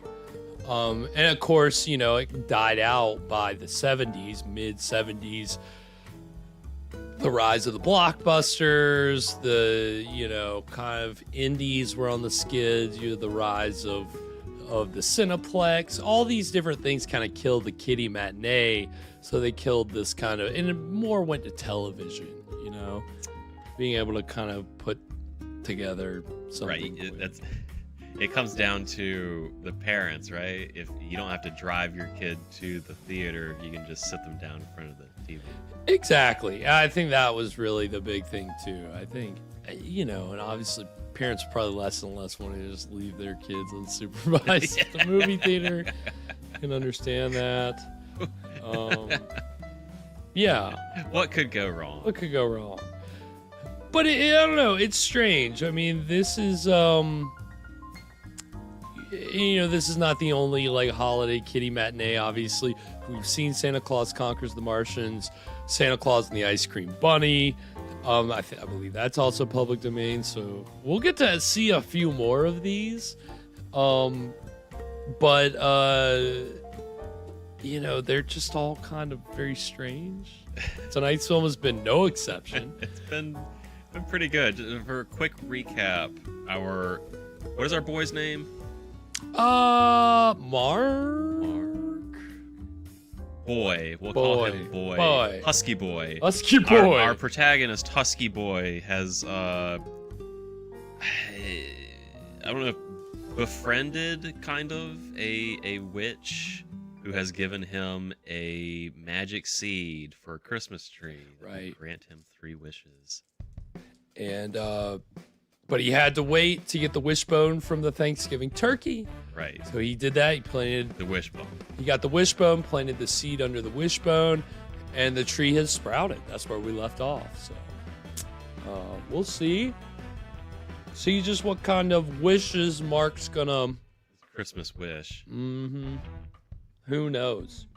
Do you think Santa is like, or whoever is powering wherever these wishes are coming from? Is it gonna be like a genie, like a monkey's paw kind of? They're gonna be like a twist.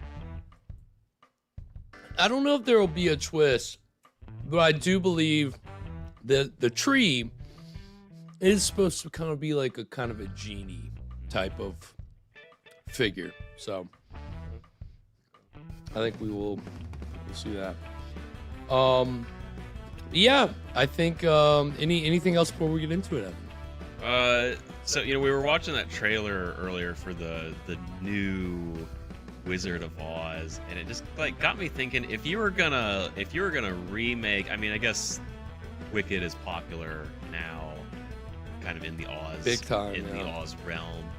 But if you were gonna remake Oz, Wizard of Oz, what would be the draw? What would be the gimmick? What would be the new thing? Well, I think they've done the horror movie version, you know, the way all the public domain characters have been getting horror movies nowadays. I think that was done with Wizard of Oz out. To me, that would be kind of, but you know. Well, how did that one go? Was it like Scary Tin Man, Scary Lion? I would need to look into it, because maybe I'm sure it's been done. Yeah. I would do a story about how a witch gets sent to Kansas and accidentally murders a girl. Now there's a twist. And take it easy, William. Hope you have a good night. Thanks for tuning in. Night, William. Merry Christmas. Merry Christmas. And speaking of Christmas, we got our Christmas tree finally. So I think, without further ado, it's time to go ahead and get into the exciting middle of the magic Christmas tree right now. More coffee, dear? Scott, there's More an idea. Coffee, dear? A Matrix That's Wizard of strange. Oz There's nothing in the mashup. paper about it. I asked if you wanted more coffee. Oh, yes. What is it that there is nothing in You the followed paper the about? blue Why, brick that road, clap of you'll wake thunder and up. flash of lightning last night? But There's if you nothing take the in the red weather brick report road, about a thunderstorm. That's Matter of fact, it says nothing but it's clear more weather. complex. Well, I didn't hear any thunder. Well, I sure did. Woke me up out of a sound sleep just in time to see a terrific flash of lightning. And a brand Good new tree. morning, Mark. And it was just one. Hi, Mom. Hi, Dad. No time for breakfast now. Oh, Gotta meet the Scrooge guys and at the Marley subscribe. Thanks for subscribing. Appreciate it. park. Oh, that boy. Only time he isn't eating is at regular mealtime. I love the energy. Just swing through the kitchen, grab a baseball mitt Well, full of donuts, guess I'll and get out out the the old door. lawnmower and trim up the lawn. Well, you better mow it twice. It sure needs it. Yes, dear. She gave him a look. Hello? Oh, hi, Betty. Just a minute. Okay. I could see it fresh.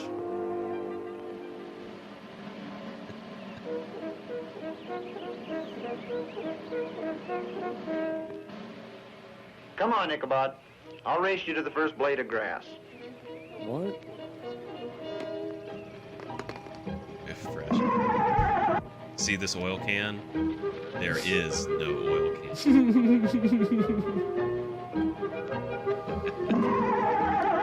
Do you see the witch in the red dress?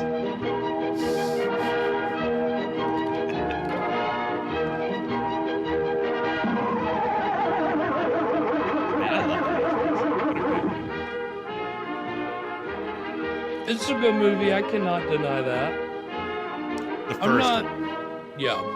The rest of them, yeah.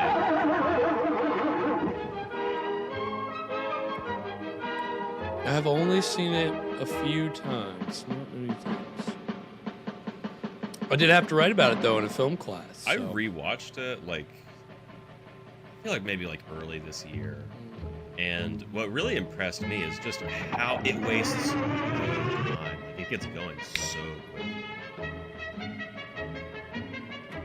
That's the way to do it. Speaking of going quickly, this isn't going quickly at all. Not at all, yeah.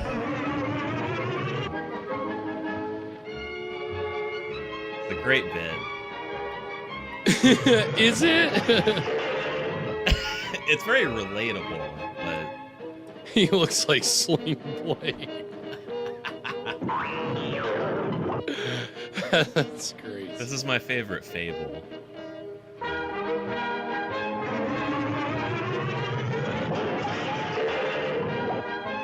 This guy's rude to his whole family.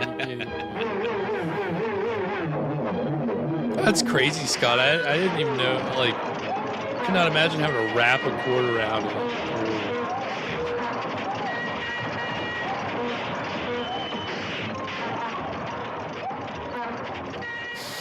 His light random honks and We were horns. planning on going later.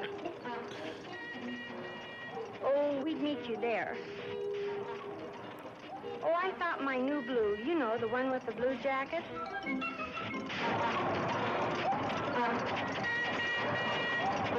That, yes, fresh a jalopy. Yes, exactly. That's it. Oh, I think that would be very nice. Well, I wonder how long this meeting will last. You know, the last time Mrs. Robeson kept talking and talking and talking, and I do have to get home in time for dinner. She's yapping up a storm, and I gotta go home. Put the ham in the oven.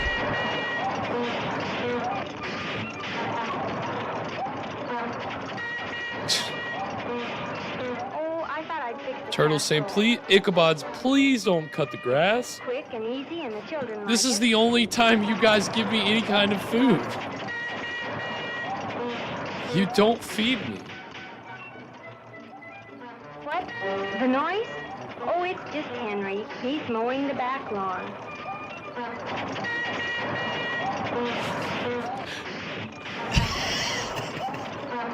Out of the way. This backwood mower is real. They've been playing this in a loop for like 3 minutes now. Yes.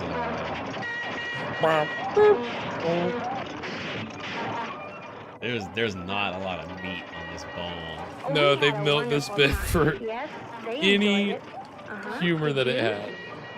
Oh, good. Oh, yes, I know. As a matter of fact, These I thought I fucking would sound bring it effects up are at the driving me next crazy. meeting.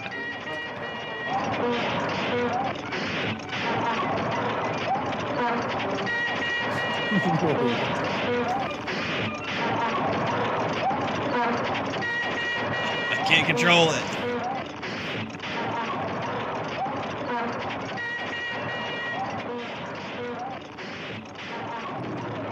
Oh no! Oh no! Oh no! What was that? I'll call you back, Betty. Henry, are you Please all tell me right? he didn't. What happened? How do I know what happened? I was mowing the lawn when I ran into this tree. This tree? My, such a beautiful tree. Never mind that. Where did it come from? Why didn't you plant it, Henry? No, I didn't plant it, Henry. Do you think if I'd have planted it there, I'd have run Henry, into it? it isn't necessary to shout just because you forgot where you planted a tree. I did not forget where I planted it. Then why did you run into it? Because I didn't know it was there. You see, you did forget. Such All right, a who's lovely gaslighting who here? If you're going to cut it Okay. down, Henry, you should use the axe, not the power mower. Good grief. I don't He's think you giving me should Charlie cut it Brown down. vibes. No, it's Just go back into the house and do whatever it was This and is leave Charlie me Brown alone. at his sad Please. tree I grow was up. going anyway. I was talking to Betty. I better call her back.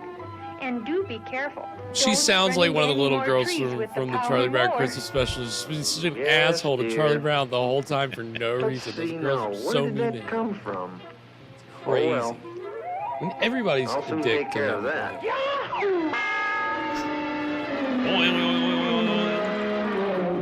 He needs to mug more. That's the only thing this movie's missing. Is just be a little more mugging. A little more mugging, a little more vamping. Remember that episode of Courage the Cowardly Dog with the wish-granting tree? Oh! He just tries to cut it down. Well, we know how this is gonna go. I'm surprised that it's not making honking noises.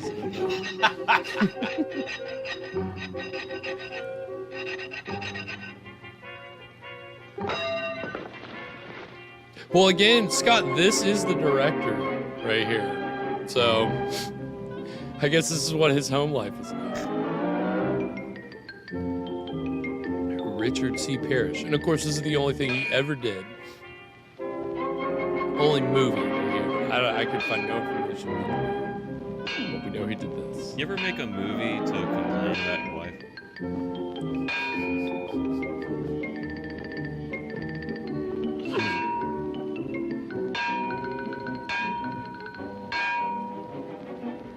Aluminum.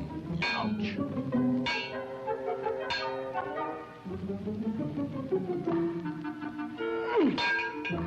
Ow.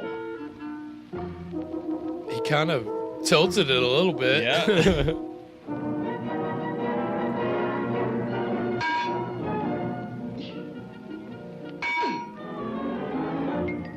I'm sorry, is the middle part of this movie just him not making things work? How long have we spent with this man? Get back to Husky Boy. Okay, little tree. What's he doing? Looks like you're one of the family.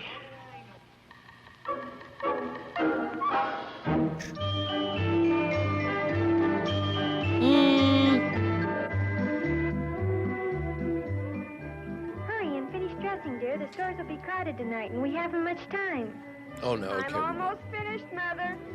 That shot is a shot we're supposed to break on, but it just shows up again By the later. way, what are you planning on buying tonight? That's a secret between Diane and me. Oh, well, I've got a little shopping of my own to do, so I thought I'd drop you two off and pick what you up a little are you later. buying, dear? Well, there's the matter of the Christmas tree. Do you mean to say that you haven't bought the Christmas tree yet, Henry? You haven't seen one around, have you? But I asked you to buy one over a week ago. That would have been way too soon. It had been all dried out by Christmas, so I thought I'd wait until tonight and buy a nice fresh one. But Henry, it's Christmas Eve. They'll be all sold out. Just leave it to me. This is a genius. Coming with us? No thanks, Dad. I got some presents I gotta wrap. Okay, you can stay. Well, I'm finally ready. Let's go. You're just gonna leave him home alone? Is this the inspiration for Home Alone?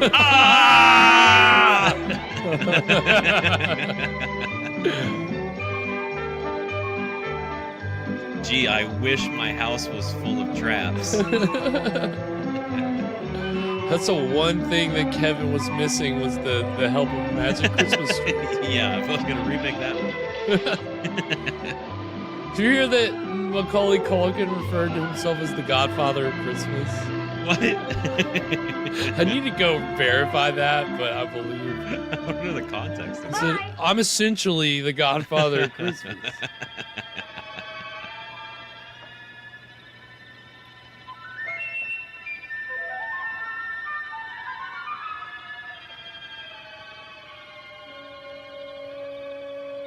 Gee, how do I know if it's full grown? Oh, I'm full grown, all right. Who said that? Why, I did. You asked a question of me, didn't you? Trees can't talk. Well, don't be silly. If trees can't talk, then how can I answer you? Of course I can talk. Now, what else do you want to know? But... Oh, come, boy, don't stammer. Speak up. You are a magic Christmas tree. Of course I am. That's what you planted, wasn't it? But you look kind of scrawny. Well, I've been through a lot lately, and, well, enough of this. Now, let's get down to business. What do you mean? Have you got the magic ring? Yes, This right is here a on my satanic hand. tree. Good. Now turn it around 3 times on your finger and say the magic words. Rimbum, Carinum, Pole. Peace. Tree just juked him. It's gone. The magic Christmas tree. It's gone. Oh!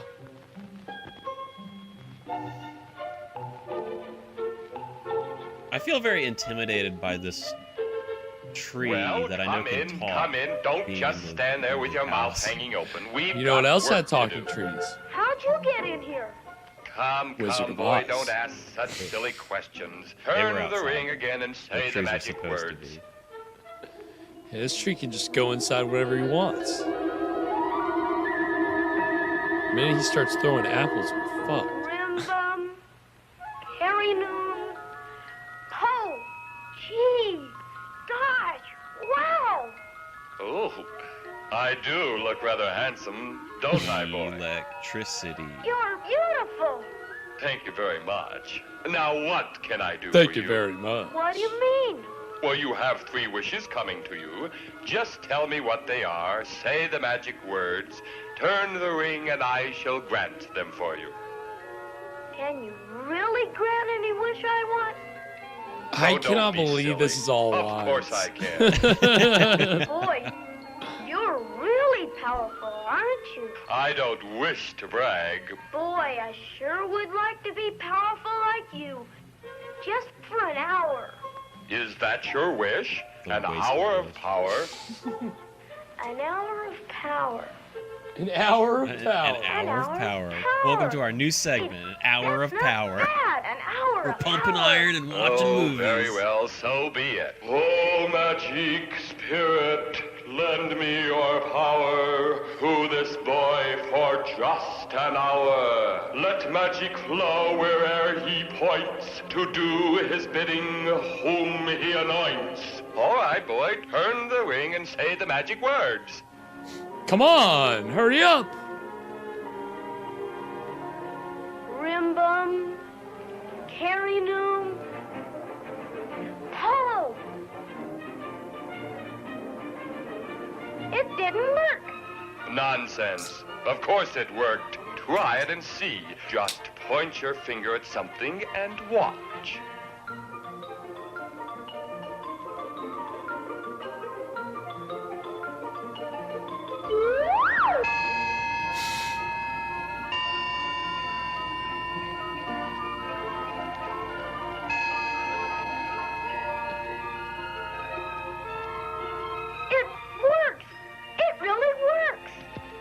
Remember, you have this power for 1 hour. I'll remember. I'm going out So, and have what? some I'm sorry, fun. he gets this power to just Oh, I remember. point It's it, dark make things appear and outside. disappear? Well, use your magic power. It's power. But how do I do that? He has power. Just point your finger. Electricity. Okay. Here it goes. Hey, it's light again. That's what you wanted, wasn't it? And now go out and have yourself some fun. This is like the wish of getting a bunch of wishes. Did he just turn the sun on? He turned on the light in the room because that's what he wanted. He can get whatever he wants just by pointing. Yeah. I'm sorry, he's Bush? For an hour. All that magic has made me kind of tired. Oh, I was afraid to go. Oh, I think I'll take a little... He saw A little... What was that line? It's so strange. That tree, man. Our power. I mean, the tree didn't even ask him his name. The tree's just calling him bull. Like, if that's any indication of how we're supposed to feel about this kid. What? Why did you want that? Oh no. He's gone mad with power. That's one phrase that kept coming up in reviews was trickster god.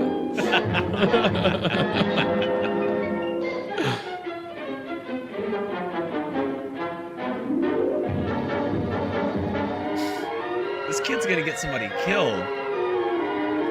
Quick, point your finger, do something about it. Yeah, stop the truck.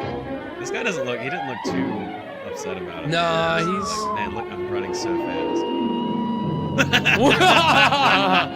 He's just making people's cars go away.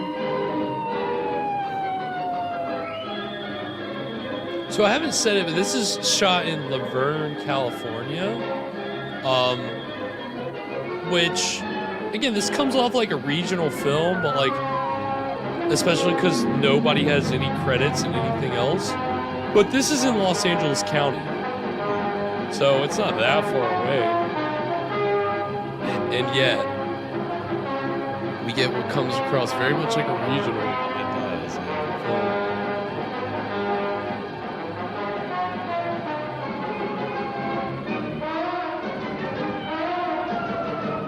Alright.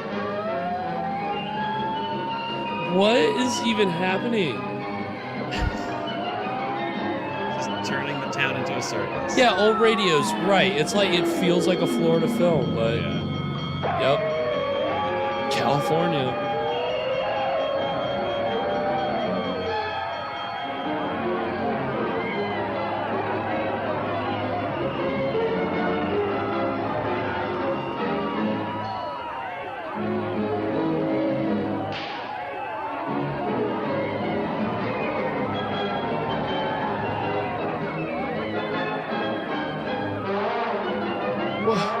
Why is he running with these pies?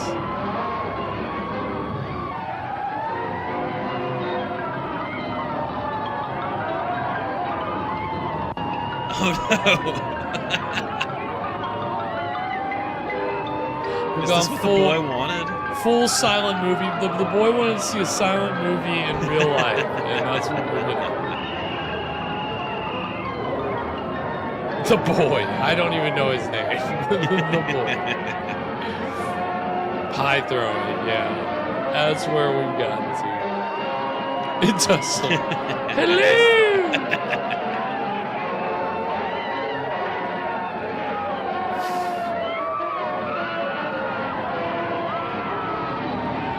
All right, yes, this is very wacky and zany and mad. All right, you've done it.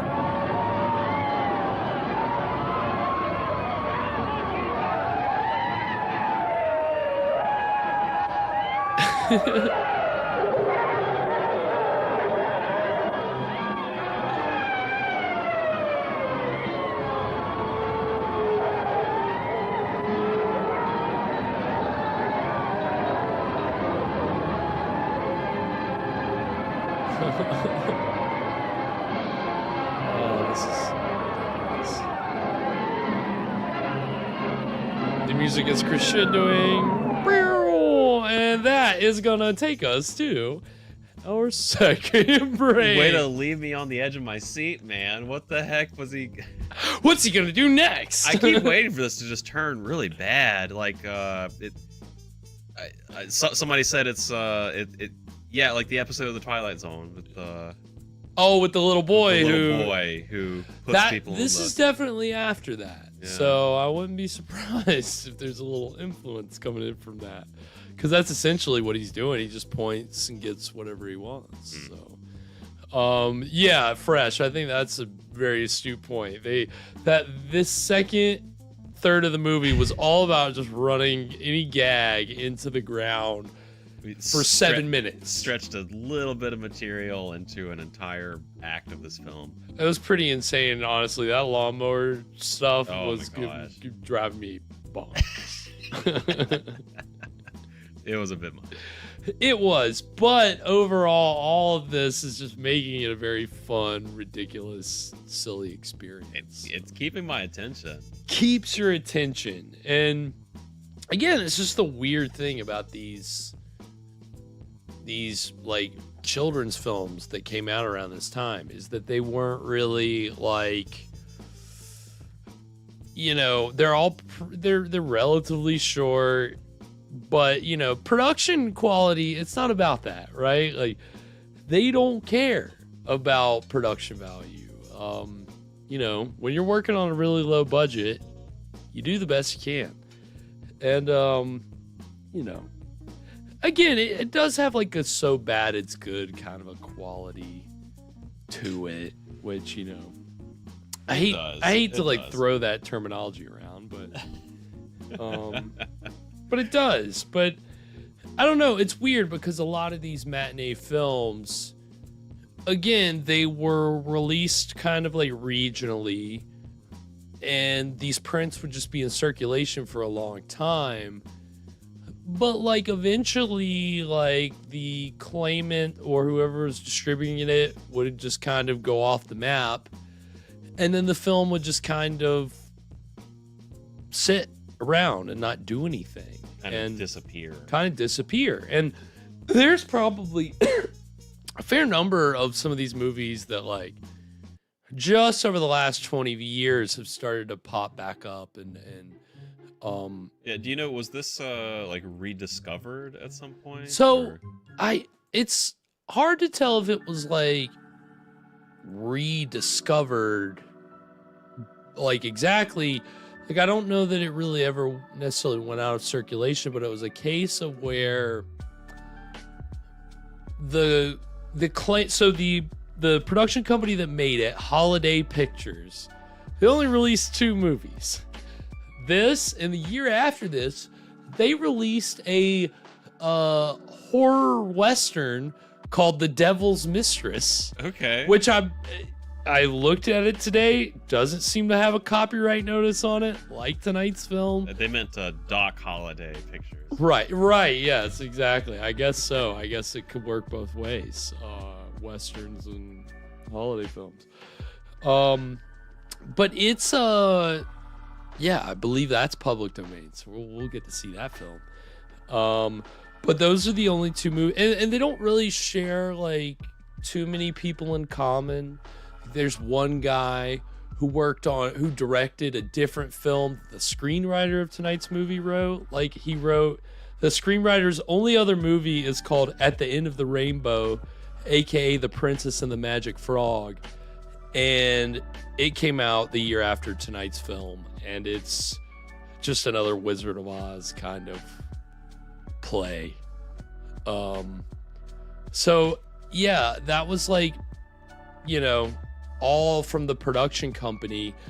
And so I think it kind of went just kind of dark for a little bit. And then obviously the home video VHS boom kind of, you know, again, you had a lot of low budget distributors who were just looking for product, and especially public domain product. And so there was a producer or a distributor named Jeffrey Hogue, who, like, he's on the IMDb of this as producer, and a bunch of other like films, which I think some he actually produced, but there's some like this and some other regional horror films that he that came after this that he's listed on IMDb as producer, but I don't think he actually produced the movies. It seems like he just like put them on VHS later.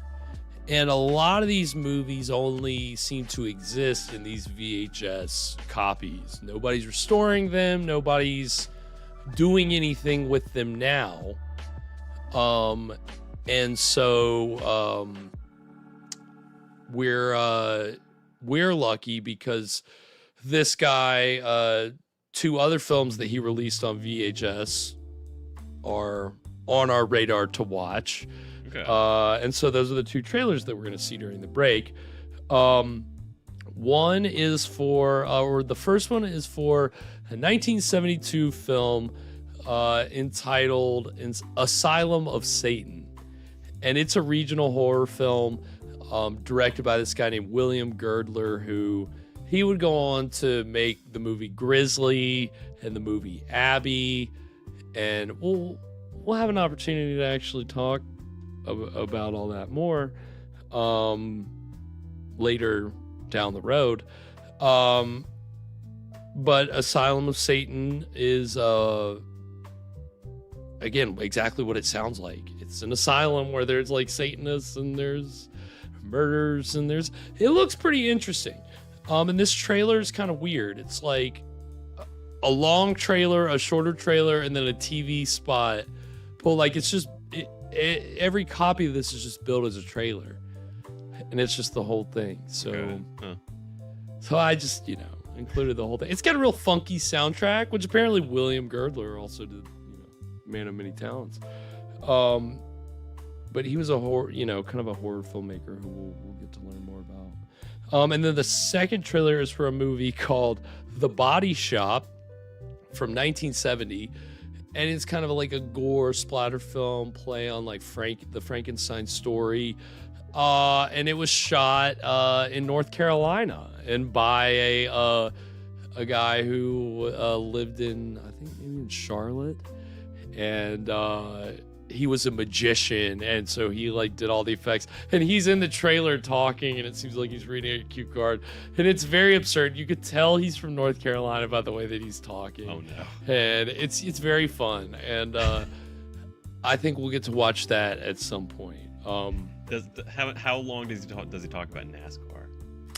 Oh, you can hear in the background the mic definitely picked up the because one of the racetracks was just right up the road. So, but yeah, so these are our two movies that we'll get to watch that were released on home video by the same guy that got this out. And again, we're watching a VHS copy, like obviously.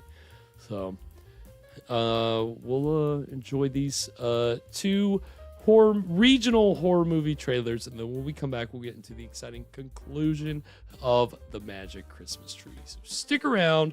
We'll be right back.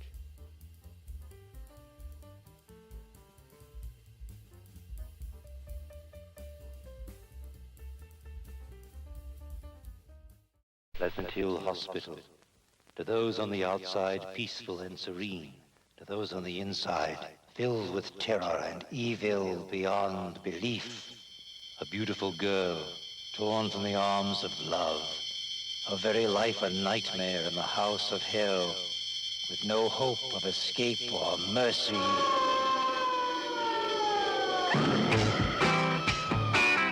What do you know about those people over there? Nothing. We don't ask. It's simpler that way. The doomed at their last meal, with death as the dinner guest. If you don't mind, I didn't sleep very much last night, and I'm very tired. Now, the only thing I want to hear about or discuss is my immediate release. Sit down. Awakened by a mutilated, crazed animal who seeks her beauty to appease the bloodlust of a devil bridegroom, pursued to the canyons of hell to the edge of sanity by the bestial craving of the Prince of Darkness. The Asylum of Satan.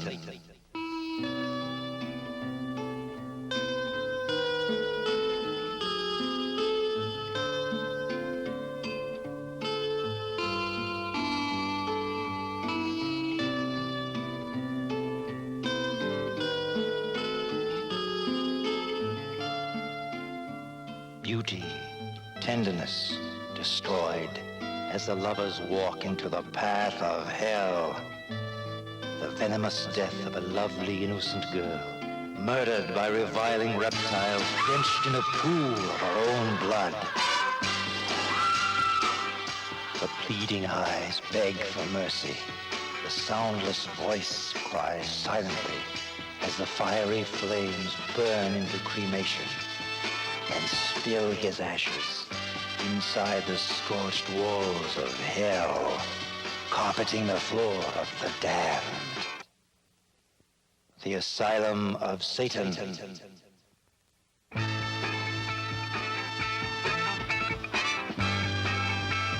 Death and murder at its most hideous, transforming a lovely young girl into a frightened animal before your very eyes. The devil beast roaming the earth, searching always, seeking a bride for his twisted paradise to reign forever beside the archdemon of hell. The Asylum of Satan.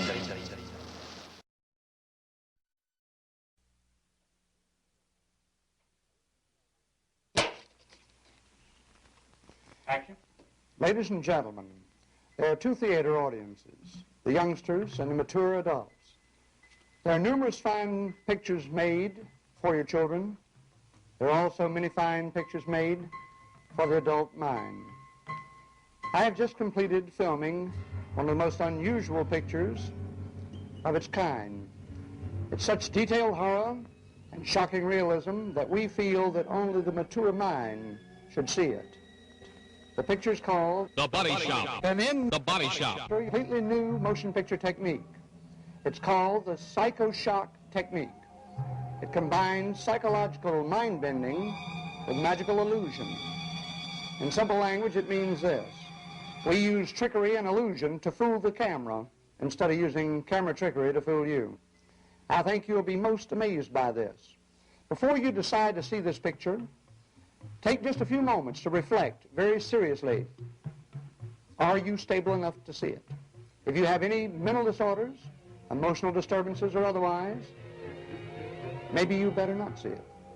Unless you're absolutely sure that you can take one mind-shattering effect or shock after another, please do not see The Body Shop. Filmed in psycho-shock technique. You will have to be able to constantly remind yourself that what you're seeing is only a motion picture and not for real. However, if you think that you can really take it, don't miss it. The Body Shop. How to make the perfect woman.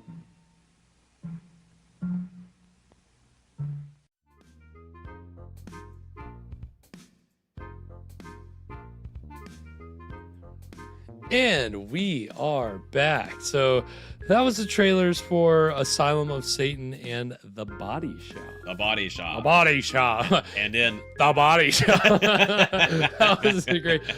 I don't know if they just didn't have the title figured out or what, but that was hilarious. Yeah. So I think we will get to watch The Body Shop. It's you know, it's looks wild. So Yeah, I hope I appreciated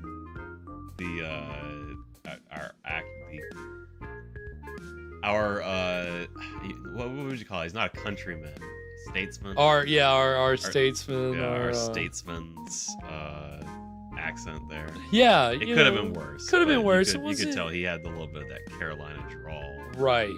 Yeah, a little bit. And some of the words, yeah, you could definitely pick it up. It's fun. It definitely makes it worth seeing, just for me on that alone. So we'll definitely get that. And yeah, I think for both of those movies, the score was done by William Girdler, which is just you could hear in the Asylum of Satan trailer, like it's got a like funky, like like a really cool kind of soundtrack. So,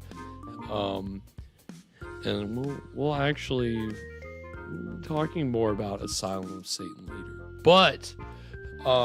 For now, we've got to put a kid in an asylum.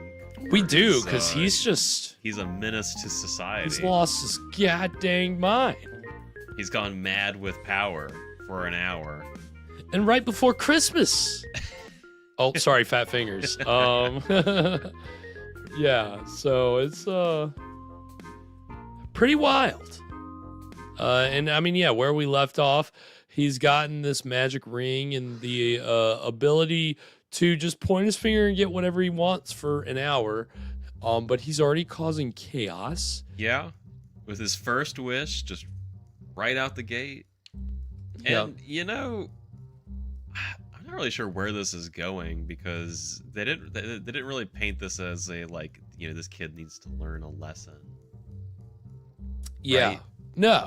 No, definitely not. But the witch did tell him, you need to choose your wishes wisely. Okay. You need to think about this. So he'll probably still learn a lesson. Well, you would hope. But let's hope.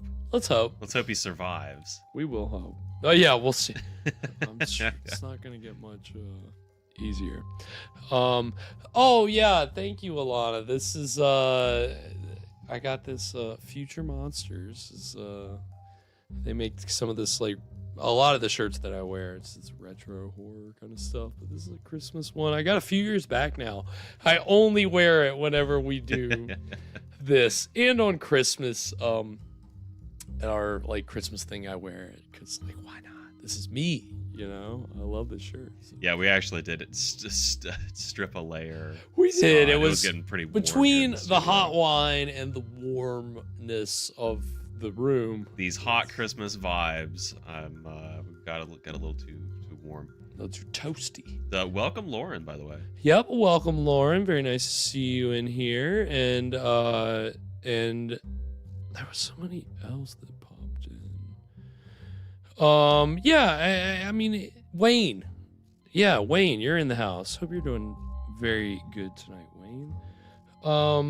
Yeah, I mean, this movie has just kind of been like a lot of interesting concepts mixed in with just really bad executions of bits and jokes. Yeah, they had... I can't believe they... Just taking score really quick, that whole second act was the dad messing with the lawnmower, the dad messing with the tree, the kid messing with the town. Yeah. Which... That was it, right? Yeah, that was it. Well... Yeah, I mean, him talking to the tree for the first time, that was, you know. And the tree, you heard the tree. What did you think of, what do we think of the tree so far? I want to hear from I don't dislike everybody. it. I don't, you know, I don't know what I want from a talking Christmas tree exactly. Like, part of me wants him to be, like, maybe a little sassy or sardonic. But then I would think, oh, he's like a genie. He's like, you know, he's doing some kind of twisted wish. And so far, I mean, it seems like Husky Boy is getting his hour of power, no strings attached. You can't sum it up any better than He might need to spend his second wish on a really good lawyer. Yeah. Yeah, I think at some point he's going to have to be held accountable for his actions. Otherwise, yeah, you are just a god. You're just, fucking with whatever, and I don't know. I'm enjoying it, so we'll see how it shakes out. Anything before we get into the exciting conclusion, Evan? What?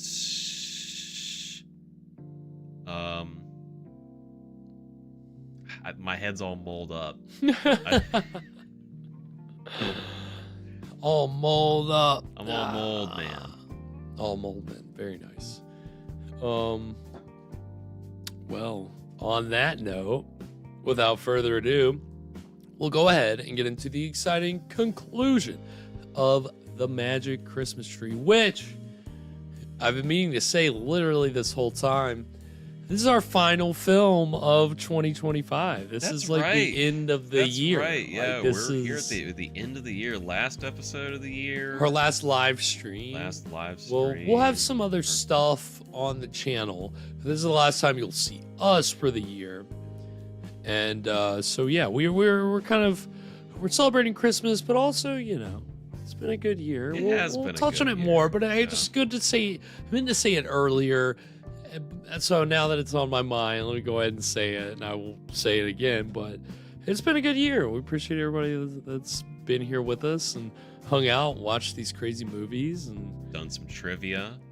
Done a lot of great trivia and played along and dealt with our dang gremlins and all that good stuff. We'll sort them out eventually. I don't know. We'll get there. It's just, we just keep trucking. That's what it's all about. So we appreciate that you all keep trucking along with us, and we've really had a lot of fun this year. You guys are the reason that we have so much fun doing this, and so I hope it's been some good entertainment, and maybe you learned a little something along the way too. It's never. Yeah, that's right. Sears. I feel like we glossed over it a little bit last night, but Sears is our last champion of the year for trivia. He was our weekly trivia champion. So congrats to Sears. Yes, big hand, or big golf clap. Just a big respectful golf. Yeah, big respectful golf clap for Sears. Yeah, no, again, Sears is the champion at the end of 2025. He's got bragging rights until January. So live it up while you can, Sears, because I know Alana and Joe, everybody's gunning for that spot. You're gonna close in. Even at the end, somebody can make a route. You never know. So we've had a lot of fun with that, and maybe we can exercise the gremlins. We'll figure something out. But I think without further ado, we will go ahead and get into the exciting conclusion of The Magic Christmas Tree. Right. No.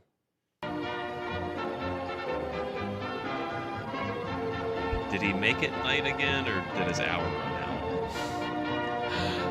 I guess it ran out. Or it's been night, right? His parents went shopping. It was daytime. Yeah, I thought he pointed outside and it became day, which you'd think. Oh, you were right about that. I didn't realize that. I thought you just turned the lights on. Yeah. What is happening? I don't know. This movie is a lot more chaotic than I was expecting. Not a single scrawny little tree. Well, yeah, wise guy. Why'd you go Christmas tree shopping on Christmas Eve? What are you doing now, Henry? The kids have got to have a Christmas tree. There's only one thing left to do. Let's take another crack at that scrawny little tree out in the backyard. You already tried that. The axe, dear.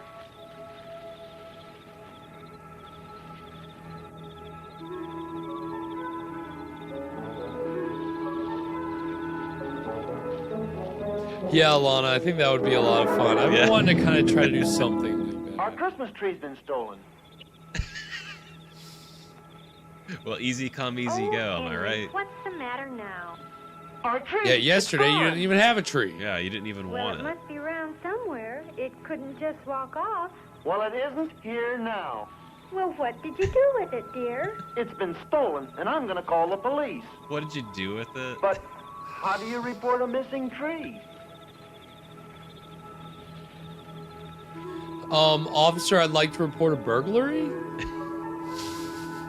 Maybe? I don't know. My tree's been stolen. Mark? Yeah, it's Mark. It is Mark.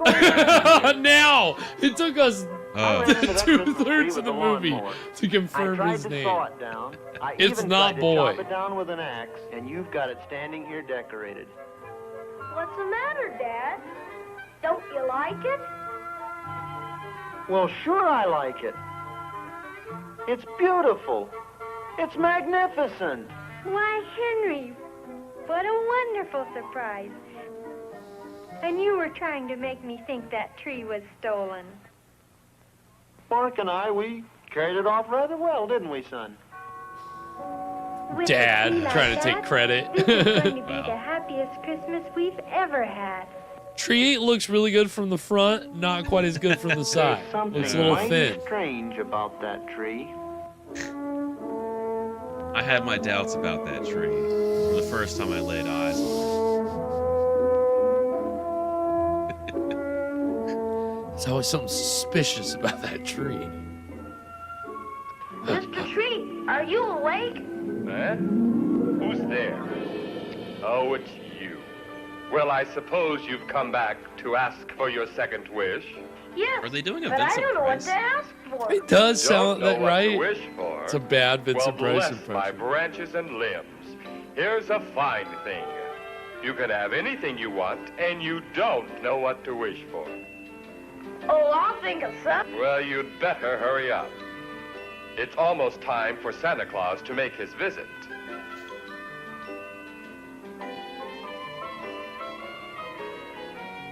I've got it. Oh? So you thought of something at last, huh? I was about to go back to sleep again. Well, what is it to be this time? it. Okay, he is pretty I want Santa Claus for my very own this Christmas. I say. What? Isn't that a bit selfish? Well, I mean, Christmas after is all, canceled for Christmas is everybody for else. sharing, isn't It's just for Mark. I don't care. That's my wish, and that's what I want. Wow. Why is All he to such a dick? myself. Yeah, jeez. Oh, very Let's get well, these so to be learn it. I lesson. mean, he was a dick when we let's see started the now. movie, and then he was a little benign for a minute. Well, no, he was making all those people in town go crazy. Weave a spell and let it fall upon Saint Nick, that jolly old elf, so he cannot move an inch by himself.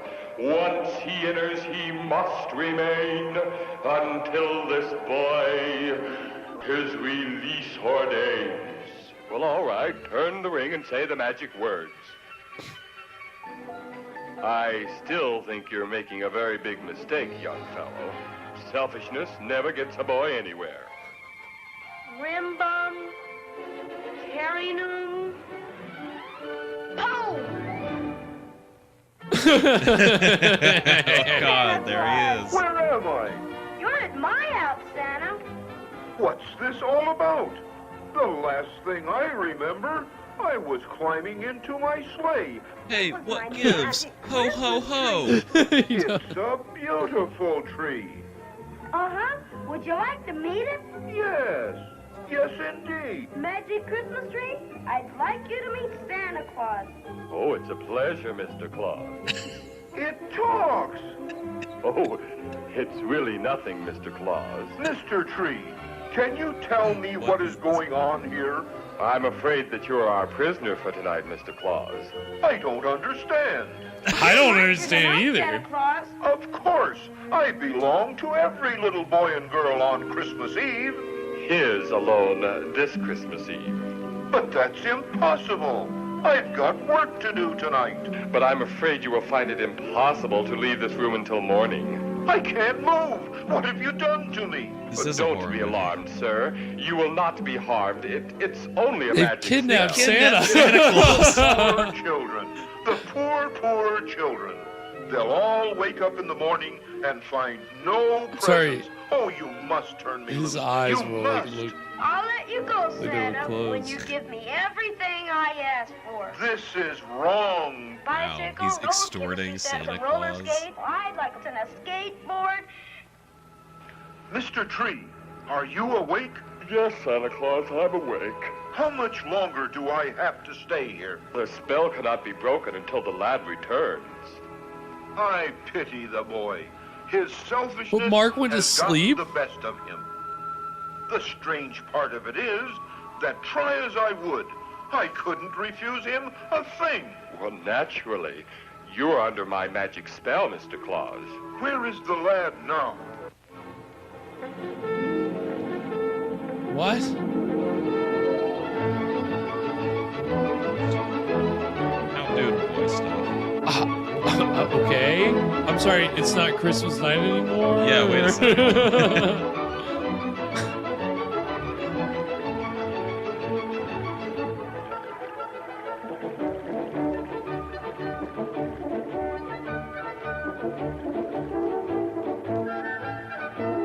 Is that one of the things he asked for from Santa Claus? I guess so. It's all he asked for.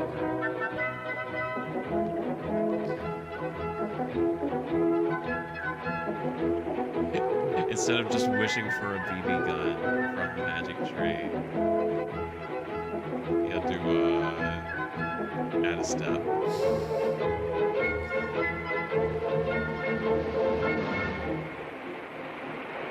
I mean, what is he doing? Boy stuff. I guess.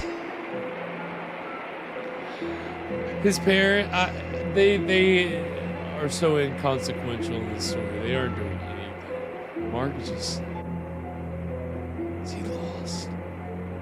Music is creepy. He's lost. He's fucking lost. On Christmas, Santa.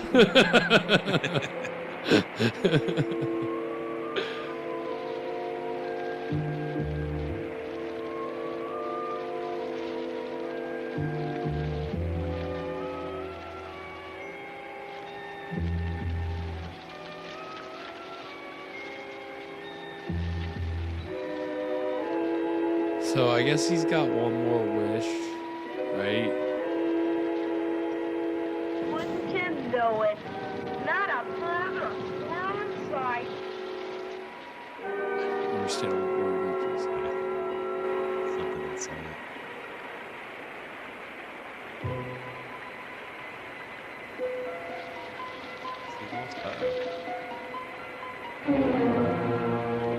Drink hearty, lad. Never sip a little when you can gulp on. Scared you, didn't I, boy? Who are you? You know me, boy. You know me well. Late, boy. You gave in to old greed last night when you forced Santa Claus to give you so many gifts. I'll give them all back. It's too late. You're my little boy now. No, I'm not your little boy. You are my little boy. Help, pull me down, Oh, pull me Jesus down. Christ. You're going to stay here in the forest with me. You can be as selfish and greedy as you want. How about starting off with a couple of cakes? I want to go home. Perhaps you'd like to have that mountain of toys to play with. I don't want them. I just want to go home. You seemed to want them pretty badly last night. I'm sorry. I didn't mean to be What? greedy. Changed your mind, eh? Jeez, Let this me is go so home. Please weird. Let me go home. I promise never to be greedy again. Not so fast. I must be sure that you mean what you say. I have something to show you. Look into This the is the water ghost of and see Christmas what your last greed has night. done. Jesus Christ. The nation's stands aghast today from coast to coast as speculation on the mysterious disappearance of Santa Claus on Christmas Eve leaps from state capital to state capital. Sacramento has issued a statement that all Is that how units news of the travels? State Guard have been placed on the alert. We got an APB out on Santa Claus. All 50 states, all on alert. At the United Nations, reports were being received from all over the world on the progress of the search for the missing Santa. Good. In New York, the entire police department has given up their Christmas holiday to join the search. When I say stock, you say footage. Stock. The Pentagon Stock. has just announced that the Air Force units have been dispatched along the route generally believed to be regularly followed by Santa Claus. The international police have called in all reserve operatives for immediate assignment to the baffling case that has shocked the whole world. Where is Santa Claus? Has he been kidnapped? Has he had an accident? The world holds its breath and sadly waits to hear the answer. Meanwhile, the little children wait for their friend and pray. Year without a Santa Claus. All the parents agreed. Okay, we are all on the same page. We're not doing it this year. Please let me go home, Mr. Giant. I've done a terrible thing. Just let me go home. What's this? Tears? Can it be that your greed is melting away? Very well, then, go. You learned your lesson. Thank you, Mr. Giant.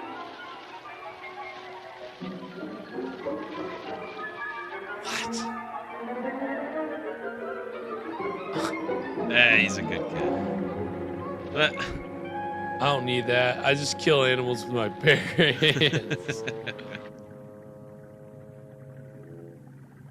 Well, I lost him. But I'll find another greedy child to be my slave. Why does he want a greedy child slave? You. Not me! Is that the end of the movie? I hope not. I hope not. Oh, good. No, he's still He's here. still got another wish, doesn't he? Oh, Santa, can you ever forgive me?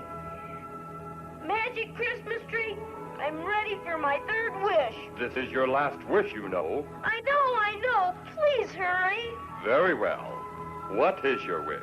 I wish it was last night again. Christmas Eve. And I wish I had never made the wish to have Santa all to myself. And I wish Santa could forgive Mark, me. you've created a time loop. I'll see what I can do. You don't have to wish for me to forgive you, Mark. You see, I am the spirit of giving, the spirit of love. I am forgiving. You are wishing to release me from your spell. But you shall always have me in your heart. All right, boy. Here goes.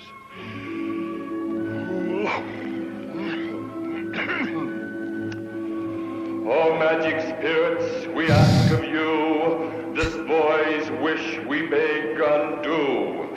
Take us back to late last night and make all things come out right. Oh, quick, boy. Turn the ring and say the magic words.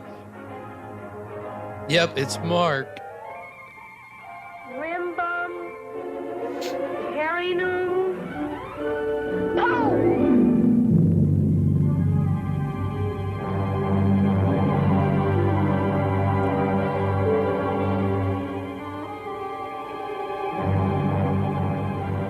Well, boy, I guess this is the end of the line for us.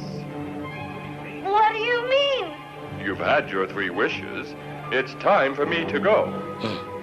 No! Go where? But then we won't Back have a Christmas to the tree. land of magic. But if it's Goodbye, last night boy. again, then he never made his wishes, so shouldn't he get 3 more? Goodbye, magic Christmas tree. Yeah.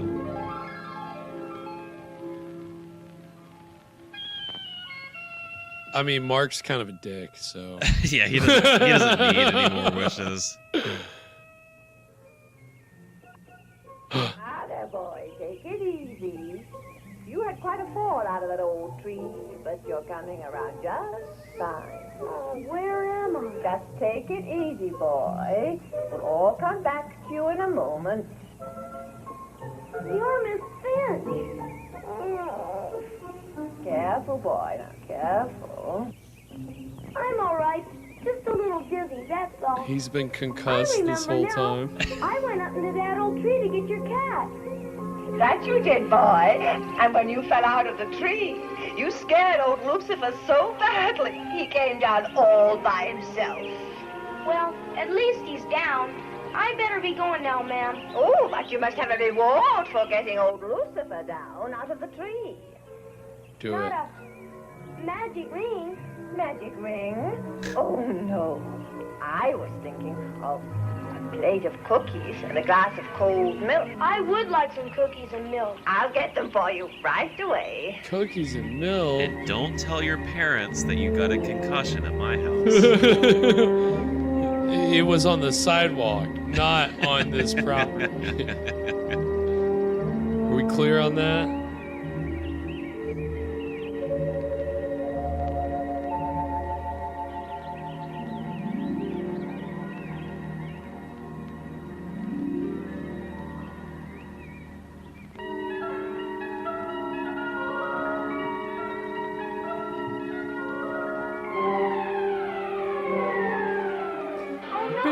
It can't be.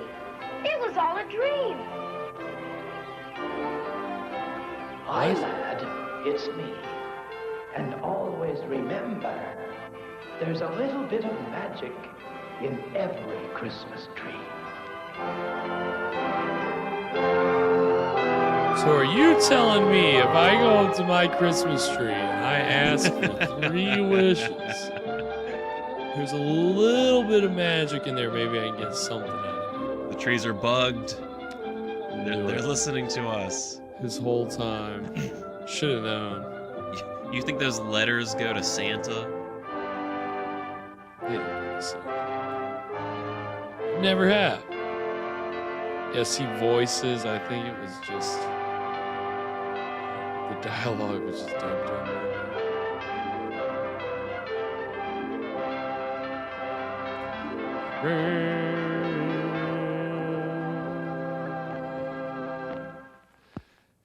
Well, that was the Magic Christmas Tree. What did we think, Evan?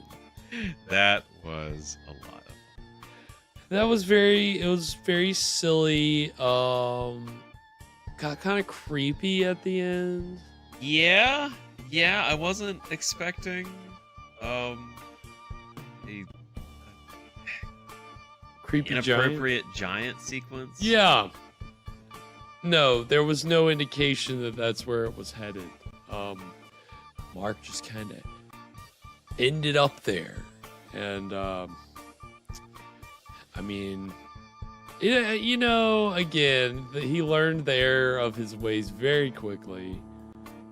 Which, always I'm like, come on, can't we get a little more, like, development here? But, all in all, a very silly movie. The tree was the best part, but yeah, could have used a little more screen time or a little more like had something up his sleeve or you know something. But yeah, I mean, for our you know, you think of all the stuff that we watch on our show. I think this is you know, kind of worthy of the you know, because again, it's not like fully a horror movie, but it certainly has like some DNA of like horror and obviously like cult horror and low budget. Yeah. You know, I mean, so the things that make it also feel like a regional movie. Right. Exactly. Yeah, just the very I mean, God, all the scenes that were just done from one wide angle, it just I couldn't believe it, honestly. We're doing this quick. We don't care. They didn't.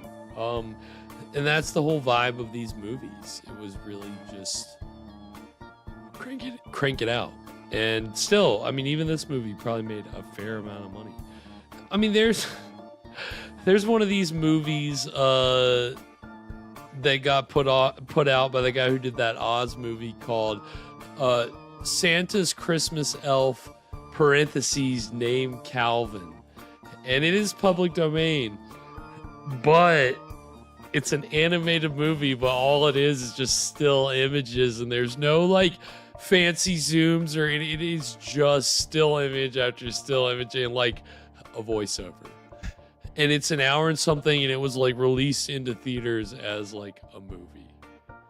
And again, we technically could watch it, but I really don't like. All the reviews are like, this is not a movie. Like this, like seriously, like it is just pictures. It's again, it would be different if there was like some movement and zooming in on pictures, but it is just so flat. We could check it out. I mean, I'm okay with the experimental. I watched Skinamarink. Then that's part. Then I guess we really need to check it out. It's par for the course.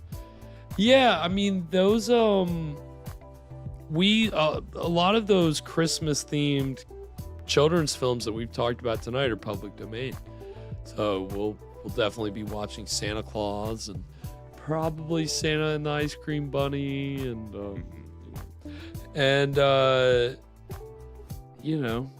just gotta love these Christmas movies, man. I mean, and that's, we're heading into it. We're getting into Christmas. And so we're, that's how we'll be like celebrating into this next week, is with some creepy Christmas goodies for you.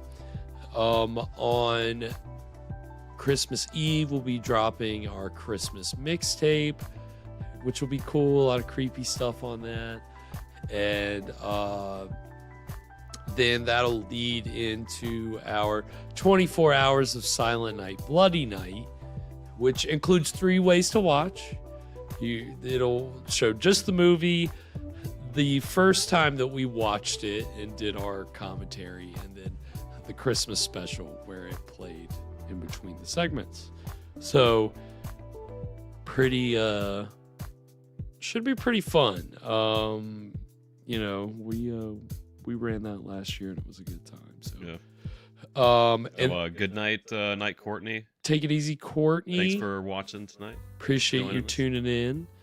And again, we're finishing off the year. This is it. So we appreciate everybody that's tuned in and the final moments of the 2025.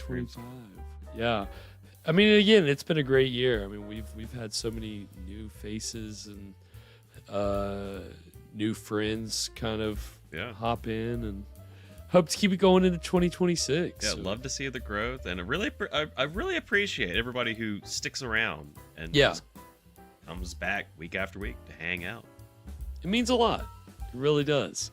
And we're gonna just keep serving up the creepy goodies all year long next year. So again, shout out everybody that's tuned in with us tonight. Lalana and Sears and Kathy, Old Radios, thanks for being here. Courtney, of course, Scott.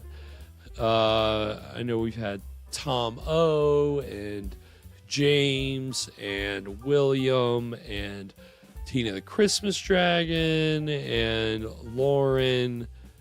We've had a good crew tonight. I'm trying to get it. Our stockings runneth over. They really do. Alana sent me a list like she always does. Thank you, Alana. Make sure I didn't miss anybody. Wayne, of course. How can I forget Wayne? Steve was in here fresh. Appreciate you being in here fresh. And John was in here as well. So really appreciate everybody hanging out with us and celebrating Yuletide 2025. And again, we'll be closing out with some Christmas goodies, and then our public domain day marathon, of course, on January 1st. 24 hours of public domain movies. I'll probably throw some cartoons in there. I'll try to give it some variety. So it'll be fun. And then we will be back. We'll be back with our mini-sodes January 8th. That'll be chapter 8 and 9 of The Clutching Hand. And then on Friday the 9th, we'll be back with our 6th film of the stream. And it's actually a movie that we saw a trailer for tonight, Asylum of Satan. Hey. So, okay. yeah, that was when I was like, we'll be talking about it more. Get ready to get funky. In the new year. Well, yeah, I mean, that score. And William Girdler's a really interesting character. I'll be excited to talk about his career. And again, I didn't really know that he did the music for that film and other films, but you hear the score on just that trailer for Asylum of Satan. You're like, oh, okay. And he directed this, and he wrote it, and so you're like, all right, this guy, he's one of those special people that we come across every now and again that is just kind of out there in their own regional space, coming up with something different. So very excited to watch that with everybody on January 9th. So definitely hang out with us then. And yeah, I mean, tell your friends. Let's keep bringing in new faces and growing it into the new year, and bring in some new competition for the trivia. That's right. Yep, we can always, get a little more competitive. It's always good. A little good competition. That's right. I'm sure we'll do another Wheel of Movies at some point. Absolutely. And we will actually, I'll go ahead and tell you, there are, I believe, 3 Friday the 13th. Count them 3 Friday the 13th in 2026. So, usually we do a special on Friday the 13th. So, I can't promise they're all going to be super long. They're definitely not going to be Halloween special. They're not going to be 2 hours. But they'll be, We'll probably be doing something. We'll be doing some stuff. We like our Friday the 13th. They fall in holiday months. So we'll be bringing that into the chamber and kind of see how our good friends celebrate some different times of the year, some different seasonal holidays. So yeah, really looking forward to 2026. We're gonna have a lot of good stuff for you guys. And also be working on a little video series. It's me doing my educational BS in a shorter, condensed format. So be on the lookout for that. We'll have dropping some knowledge. Thank you, Evan. Dropping knowledge. The professor is in the building. Class is in session. Yeah, I'm gonna need all kinds of graphics and stuff. You got to make a PowerPoint. Thank you, Evan. My gosh, I wouldn't be doing my job right if I wasn't making a PowerPoint. Do they still use PowerPoint? I haven't been in school in a long time. Sure, why not? Come on. But you can never get enough PowerPoint. Yes, so we're really looking forward to it, and again, we'll have all of the good stuff we always do, our movies and Saturday Night Shockers, and got a Creepy Christmas Saturday Night Shocker for you this Saturday. It's the 3 Creepy Christmas movies that we've seen so far. So that's tonight's film, Santa Claus Conquers the Martians, and Silent Night, Bloody Night, along with trailers and cartoons and just a good little few hours of some creepy Christmas. So if that's that's gonna float your boat this holiday season, get you in the mood, then heck yeah. But enjoy your holidays. I hope everybody has a happy holiday and a Merry Christmas and a Happy New Year, because we won't see you on the new year, but and a happy solstice. That's thank just you. A few days from now. Yes. That reminds me, I need to put up a video of your night before solstice. Yeah. Very good little. Yeah, I don't know what day it falls on. But... I believe it's like I looked it up, and it's like it might be the night before solstice. Might be tomorrow. We'll see. I need to look into that. But yes, tidings of great joy this holiday season. I hope that everybody has a good holiday, great new year, and we'll be back in 2026 doing what we do best. But appreciate all the support and you guys being here. And thank you, Evan, of course, for taking this journey with me. And of course. Well, thank you, Garrett. You know, just enjoying kind of like, again, like we talked about, kind of being an unofficial archivist and going back and seeing like what's been going on with horror movies like since forever ago. And we see a lot of random weird stuff. It takes you to some weird places. It does. And that's case in point. The beauty of the journey. Seriously. Any final messages or words of reflection you want to send to the audience before we close out our final episode of 2025, Evan? So, you know what's just kind of unfortunate is Mark went through all of that, and he's gonna go home and he's not gonna have a Christmas tree on Christmas. I know, because his dad is an idiot. Don't buy your Christmas tree on Christmas Eve. What are you thinking? I think that's, like you said, though, it's a legitimate thing. Like, he's just directing his own like showing what happens in his own life. So I think that was a thing, though. I think some people did legitimately like. I'm sure some people do that. Some people like probably want to do the tree thing the very least they have to. Totally understandable. But at that point, why even bother? If you're gonna, that's a lot of trouble. A tree for one day. I would spend my last wish just clear the tree out. Well, you know what? Mark got that wish. I guess he did that. Yeah. Well, happy holidays to all of you out there. Thank you so much for watching tonight and all year long. And until 2026, sweet screams, everybody. And to all a good fright.